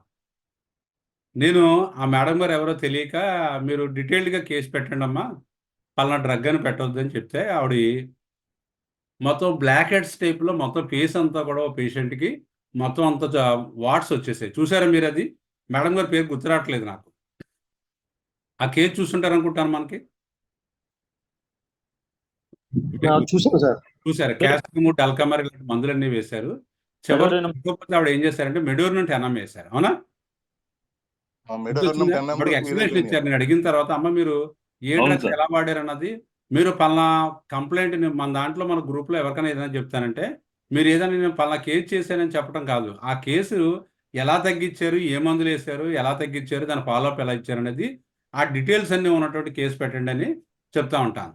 దానివల్ల ఒకళ్ళు నేర్చుకోనాకు ఉంటుంది కదా. ఇప్పుడు దానికి నేను పలానా బ్రెయిన్ ట్యూమర్ కేసు తగ్గించానండి అని చెప్పాను అనుకో, బ్రెయిన్ ట్యూమర్ కేసు తగ్గించడం వల్ల ఉపయోగం ఉంది, నువ్వు ఎలా తగ్గించావు అనేది చెప్పాలి. అందువల్ల ఏ మందులు వాడారు, వాళ్ళ కంప్లైంట్స్ ఏంటి, ఇవన్నీ కూడా ఫాలో పెట్టమని చెప్తే ఆవిడ మేడం గారు మెడోర్ని వేశానండి, మెడోర్ని వేసిన తర్వాత ముందు ఈ మందులన్నీ వేశాను, తగ్గలేదు. మెడోర్ని వేసిన తర్వాత అవన్నీ అలాగే ఏదో ఒక రాలిపోయినట్టు రాలిపోయాయని చెప్పారు. రాలిపోయినట్టు చెప్పి ఆవిడ ముందు ట్రీట్మెంట్కి ముందు ఉన్నటువంటి ఫోటో ఒకటి, ట్రీట్మెంట్ అయిపోయిన తర్వాత క్లియర్ అయిపోయిన తర్వాత ఉన్నటువంటి ఫోటో ఒకటి 2 పెట్టారు. ఇక్కడ మీకు అంటే మీరు అడిగిన ప్రశ్నలకు సమాధానంగా చెప్తున్నాను అనమాట కేసు. ఆవిడ మెడోర్ని ఎందుకు వేశారు? అసలు మెడోర్నానికి వాట్స్కి సంబంధం ఏముంది? మెడోర్నానికి వాట్స్కి సంబంధం ఉందంటే మీరు అడిగారు కదా, ఒక కేసులో మనం యాంటీమయాజమెటిక్గా సల్ఫర్ వేయాలా, సోర్నం వేయాలా, లేకపోతే సిఫిల్నం వేయాలా, లేకపోతే మెడోర్నం వేయాలా, ఇంకోటి వేయాలన్నది ఎలా తెలుస్తుంది అంటే మీకు ఉదాహరణకి ఆ వాట్స్ కేసులో ఏంటంటే ఆవిడ ఇండికేషన్స్ని బట్టి కొన్ని మందులు ఇచ్చారు. మందులు ఇస్తే అక్కడ అవి రాలేదు. రాలేకపోయేసరికి ఆవిడ తూజా ఇచ్చారు. తూజా ఇచ్చినప్పటికీ అది రాలేదు. మరి సాధారణంగా తూజా వాట్స్ తగ్గుతాయి కదా, సైకోటిక్ మ్యాజం అని చెప్పుకుంటున్నాం కదా ఈ వాట్స్ అనేవి. అప్పుడు ఏం చేశారు అంటే ఆవిడ మెడోర్ని ఇచ్చారు హై డోస్లో. మెడోర్ని ఇస్తే 15 రోజుల్లో చాలా వరకు తగ్గిపోయేవి. అందువల్ల ఏంటంటే మనం యాంటీ సైకోటిక్గా అప్పుడు దానికి ఆ మయాజం ఏదే ఆ యాంటీ మయాజమెటిక్గా దానికి మెడోర్ని పనిచేస్తుంది కాబట్టి మెడోర్ని ఇచ్చారనమాట. అలాగా ఓ ఫీవర్స్ వస్తాయి. ఫీవర్స్ అన్నీ కూడా ఏంటంటే మనకి సోరిక్ మయాజం తాలూకు మేనిఫెస్టేషన్స్. మనం బ్రెయినియా ఇచ్చాం, బ్రెయినియా తగ్గలేదు. బ్రెయినియా లక్షణాలే బ్రెయినియా, కానీ బ్రెయినియాతో తగ్గలేదు. మీరు ఎన్ని మందులు తెలుసున్నప్పుడు కూడా లక్షణాలన్నీ బ్రెయిన్ ఇండికేట్ అవుతున్నాయి. 200 ఇచ్చాడు, జ్వరం తగ్గలేదు. 1M ఇచ్చారు, తగ్గలేదు. ఇదేంటి బ్రెయిన్ జ్వరం అయినప్పటికీ తగ్గట్లేదు. ఇమీడియట్గా సల్ఫర్ 200 ఇచ్చారు. సల్ఫర్ 200 ఇచ్చిన తర్వాత జ్వరం తగ్గిపోయింది అని అర్థం ఏంటది? యాంటీ మయాజమెటిక్గా మయాజం అడ్డుపడుతుంది ఇండికేషన్స్ కరెక్ట్గా ఉన్నప్పటికి కూడా. లేకపోతే సల్ఫర్ ఇచ్చిన తర్వాత కూడా తగ్గిపోతే అప్పుడు మళ్ళీ బ్రెయిన్ మీరు ఏదైతే పొడెన్స్ ఇచ్చారో అది ఇస్తే తగ్గుతుంది. దీన్ని యాంటీ మయాజం ట్రీట్మెంట్ అంటారు. ఇది కొన్ని కేసెస్ వరకు. కొన్ని కేసెస్లో ఏమవుతుందంటే ఇప్పుడు లెక్సిస్ కానీ తూజా కానీ కొన్ని సందర్భాల్లో ఆ మందులు వేసినప్పుడు కూడా యాంటీసోరిక్ మందులు వేసినప్పుడు కూడా తగ్గకపోతే అప్పుడు ఏం చేస్తాం మనం? సల్ఫర్ కానీ సోర్నం కానీ లేకపోతే మెడోర్నం కానీ తూజా కానీ సైకోటిక్ మయాజమ్స్లో, లేకపోతే కొన్ని సందర్భాల్లో సిఫిలిటిక్ మయాజంలో సిఫిల్నము, ఇలాంటి యాంటీ మయాజమెటిక్ డ్రగ్స్ని వాడతాం తప్ప ఈ వరుసలో వాడాలని రూల్ ఉండదు. ఫస్ట్ మనం సైకోటిక్ ఇవ్వాలి, తర్వాత సిఫిలిటీ దీనికి ఇవ్వాలి. మనకు అలాగే రోగాలు రావు కదా. అక్కడ ఉన్నటువంటి ఇండికేషన్స్లో ఏ మయాజం ఇండికేట్ అవుతుందో చూసుకుని ఆ మయాజం తాలూకు డ్రగ్ ఇవ్వాలి తప్ప ఈ వరుస క్రమం అనేది ఎక్కడ కూడా మనకి ఉండదన్నమాట. నెక్స్ట్ డాక్టర్ గారు చెప్పండమ్మా. అదే ఇప్పుడు అల్ట్రాసౌండ్ లో చాలా మటుకు హైడ్రోకెఫాలస్ మెనింగోమైలోసిల్ డయాగ్నోస్ చేస్తున్నారు కదా. మదర్స్ కి ఇస్తే ఏమైనా ఇవి తగ్గే అవకాశం ఉంటుందా? మన శాస్త్రి గారు ఒక కేసు చెప్పారు, అది మీరు బాగానే అడిగారు. ఇప్పుడు నాకు గుర్తొచ్చింది బాగా. ఎందుకంటే ఆయన మన కేఎస్ శాస్త్రి గారు మనకి వరల్డ్ టీచర్ ట్రస్ట్ ఈ హోమియోపతి డైరెక్టర్ అనమాట. వినండి, జాగ్రత్తగా వినండి. డాక్టర్ కేఎస్ శాస్త్రి గారిని మన WTTకి వరల్డ్ టీచర్ ట్రస్ట్లో హోమియోపతి వింగ్కి మంచి డైరెక్టర్ అనమాట. ఇప్పుడు ఆయనకి 85 years ఎంతో ఉంటాయి, పెద్ద అయ్యారు ఆయన. కానీ ఆయన ఏంటంటే మాస్టర్ గారు శరీరం వదిలేసిన తర్వాత ఆ జగద్గురుపీఠం తాలూకు ఆ డిస్పెన్సరీని ఆయనే చూశారు మొత్తం. అక్కయ్యపాలెంలో ఉంటారనమాట. ఆయన ఒక కాన్ఫరెన్స్లో చెప్పింది ఏంటంటే ఆయన ఒక పేషెంట్కి ఆవిడ ప్రెగ్నెంట్ అనమాట. వాళ్ళు డాక్టర్లు చూసి బుర్ర సరిగా పెరగలేదని చెప్పారట. దాన్ని మైక్రోసెఫలస్ అంటారు. మైక్రోసెఫలస్ బుర్ర పెరగలేదు అని చెప్పారట. చెప్పి అమ్మ చూద్దాం, కొన్నాళ్ళు మందులు వాడదాం, కాకపోతే దాన్ని టెర్మినేట్ చేంజేసుకుంది కానీ ప్రెగ్నెన్సీని అని వాళ్ళు చెప్తే అప్పుడు సార్ని అప్రోచ్ అయ్యారనమాట. వాళ్ళు అప్రోచ్ అయితే మాస్టర్ గారు ఆ కేసులో హెలిబారస్ ఇచ్చారట. మాస్టర్ హెలిబారస్ 200 ఇచ్చారట. 200 ఇచ్చిన తర్వాత ఆ తర్వాత కొన్నాళ్ళకి మళ్ళా కొద్ది రోజులు అయ్యేసరికి మళ్ళీ అల్ట్రాసౌండ్ స్కానింగ్ తీస్తే ఆ హెడ్ సైజ్ కాస్త నార్మల్కి వచ్చిందంట. నార్మల్కి వచ్చిన తర్వాత డెలివరీ అయిన కూడా నార్మల్ హెల్దీ చైల్డే పుట్టడం జరిగింది అనమాట. అర్థమైందమ్మా మీకు? కొన్ని సందర్భాల్లో మనం దాన్ని రెక్టిఫై చేయొచ్చు. నెక్స్ట్ సార్, ఈ కన్సలేషన్ అగ్రివేషన్ లో ఇందాక నేట్రమూర్ అన్నారు కదా, అవును, అది లైకోపిడియం కూడా అంటారు కదా. లైకోపిడియం కూడా ఉంటుంది. కన్సలేషన్ అగ్రివేషన్ లైకోపిడియం కూడా ఉంటుంది. లైకోపిడియం కూడా డిఫరెన్షియేట్ ఎలా సార్ అది? అంటే అది పెద్ద ఏమీ లేదు సార్. ఒక్క పాయింట్ని బట్టి మనం మందు ఇవ్వం, చాలా డ్రగ్స్ వచ్చేస్తాయి కదా. అవునవును. లైకోపోడియం టైప్ వేరు, అలాగని హెలియోబారస్ టైప్ వేరు, అలాగా మొత్తం మిగతా కాన్స్టిట్యూషన్ అంతా తీసుకుని మనం అందిస్తాం. అంచేతన ఏంటంటే అది ఒక పాయింట్ అంతే, ఒక సపోర్టింగ్ పాయింట్ అంతే, అంతకంటే ఏం కాదు అది. ఆ ఒక్కదాన్ని బట్టి మనం మందు ఇవ్వడం అనేది సాధారణంగా జరగదు. ఇంకా మిగతా పాయింట్స్ కూడా, మిగతా లక్షణాలు కూడా మనం కన్సిడర్ చేస్తే అప్పుడు యాజ్ ఏ హోల్ మనం ఆ టోటాలిటీని బట్టి మందిస్తాం సార్ హెలిబోరస్ వేసాక ప్రతిసారి వాంతులు విరోచనాలు లాంటివి రావాలని ఏం లేదు అని కదా? రూల్ లేదు. హెలిబారస్ వేసిన తర్వాత అందరిలో కూడా వాంతులు విరోచనాలు ఏం రావాలేదు. కానీ సాధారణంగా ఈ కోమాలో ఉన్న వాళ్ళకి ఎప్పుడన్నా జరిగితే జరగచ్చు, మిగతా వాళ్ళు జరగాలని రూల్ లేదు. ఓకే, సార్ ఓకే ముఖ్యంగా పిల్లల్లో జరుగుతాయి అనమాట. పిల్లల్లో కోమాలోకి అది వెళ్ళిపోయినప్పుడు మెదడువాపు జ్వరాలతో వాళ్ళలో జరగడానికి అవకాశం ఉంది. Okay sir. ఇంకో 2 minutes ఎవరిని అడిగితే అడగండి. Hello sir. హలో సార్, నమస్తే అండి. డయాబెటిక్ టంగ్ ఉండేది అతనికి, అల్సర్, డయాబెటిక్ అల్సర్ టంగ్ పైన. అయితే అతను హోమియో మందులు వాడుతున్నాడంట కానీ తగ్గట్లేదు. తర్వాత అది చూపిస్తే సెకండ్ స్టేజ్ ఆఫ్ క్యాన్సర్ అన్నారట. వాళ్ళేమో సర్జరీకి రెడీ అవుతున్నారు. హోమియోలో తగ్గుతాయి కదండి, ఏ మందులైనా డయాబెటిక్ అల్సరా? అవునండి. ఎక్కడ వచ్చింది అది? టంగ్, నాలుక మీద. నాలుగు మీద డయాబెటిక్ అల్సర్ సంబంధం లేదు, అది టంగ్ క్యాన్సర్. అది డయాబెటిక్ అవునా? అల్సర్ ఏంటంటే ఫుట్లోను, పాదాల్లోను, వాటిలోనూ వస్తుంది ఎక్కువ. నాలుగు మీద డయాబెటిక్ అల్సర్ అదనేది మామూలుగా డయాబెటిక్ పేషెంట్ అంతే. డయాబెటిక్ పేషెంట్ నాలుగు మీద క్యాన్సర్ వచ్చింది అమ్మా. లేదు సార్, చెప్పండి. డయాబెటిక్ అనేది పేషెంట్ పక్కన పెట్టేసేయండి, అతనికి టంగ్ క్యాన్సర్ అనమాట. ఓకే. ఉమ్. టంగ్ క్యాన్సర్ కాబట్టి దాని ట్రీట్మెంట్ వేరేగా ఉంటుంది. హోమియోపతిలోనూ మందులు ఆడుకోవచ్చు, ఇబ్బంది ఏం లేదు. వాళ్ళు సర్జరీకి వెళ్ళిపోతున్నారు సెకండ్ స్టేజ్ కే, అందుకు ఇప్పుడు మనకి ఏంటంటే మనకు వచ్చిన చిక్కల్లో ఏంటంటే, మనకి హోమియోపతిలో ఏంటంటే మన ఇంట్లో వాళ్ళు కానీ బయట కానీ పబ్లిక్ కానీ ఎవరైనా సరే మన మందు అడిగితేనే వేయాలి.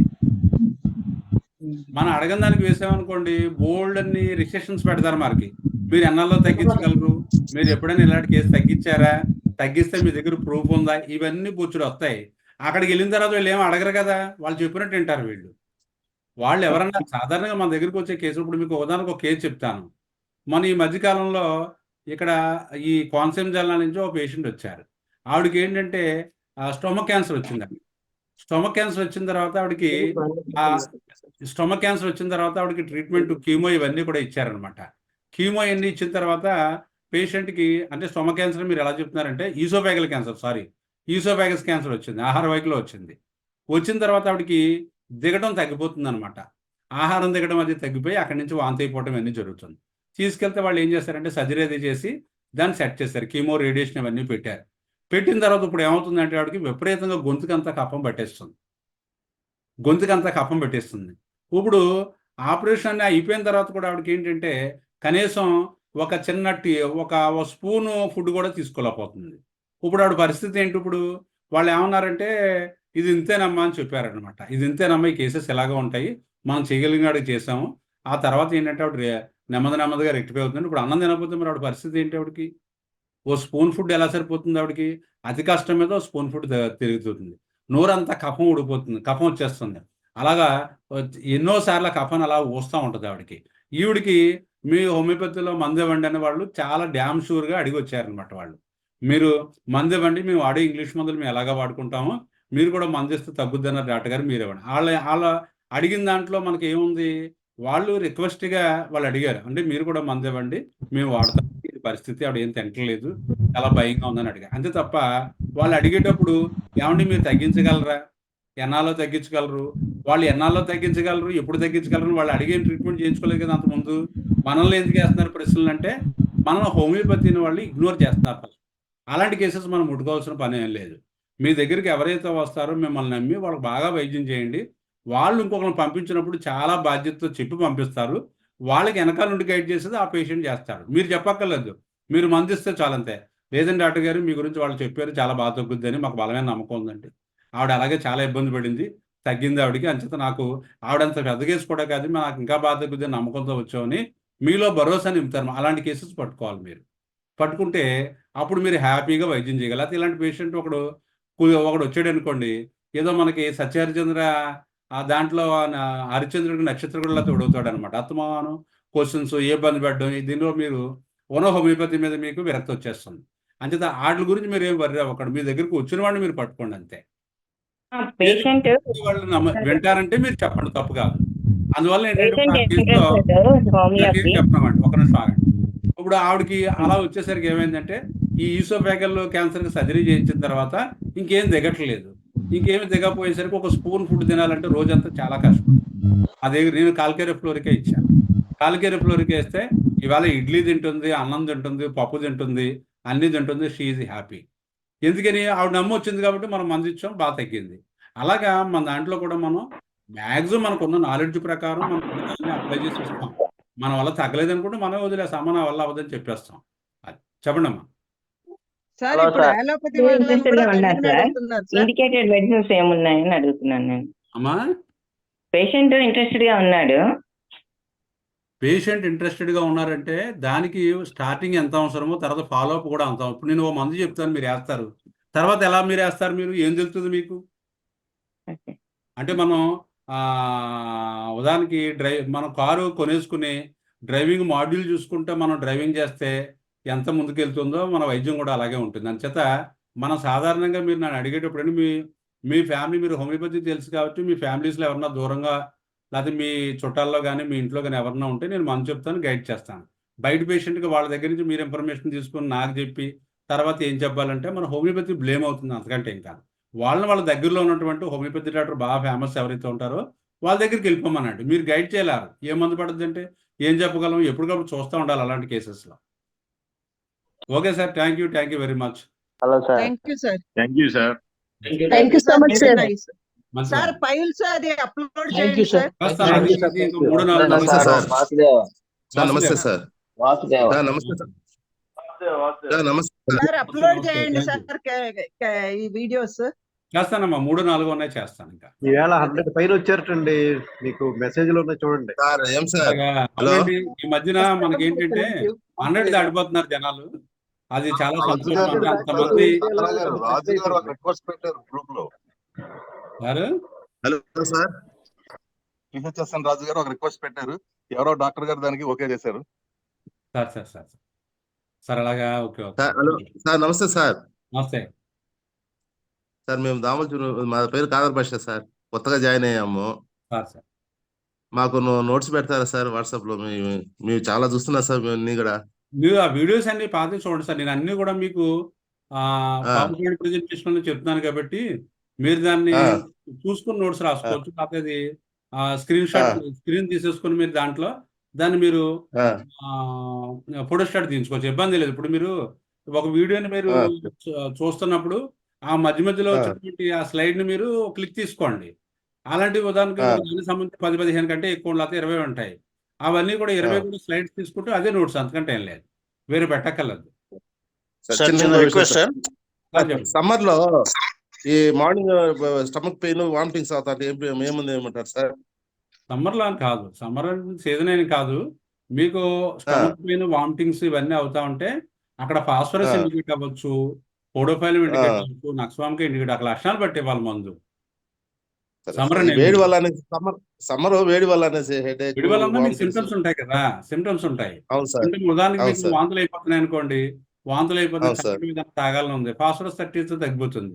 లేకపోతే విపరీతమైనటువంటి కంపుగా అవుతున్నాయి, పోడోఫైలం 200 తగ్గిపోతుంది. లేకపోతే కడుపు నొప్పి ఉంది, వాంతి అయితే తగ్గుతుంది, నక్స్వామికా ఇస్తే తగ్గుతుంది. అలా మీరు డ్రగ్ ని డిఫరెన్షియేట్ చేసుకోవాలి. చిన్న సింపుల్ గా మీరు చేసుకున్నట్టయితే తగ్గుతుంది. లేకపోతే మనం డైరీ గురించి టాపిక్ చెప్పుకుందాం తర్వాత. ఓకే సార్, చిన్న రిక్వెస్ట్ సార్. సార్ ఇందాక అక్యూట్ ఇన్ఫ్లమేటరీ బ్రెయిన్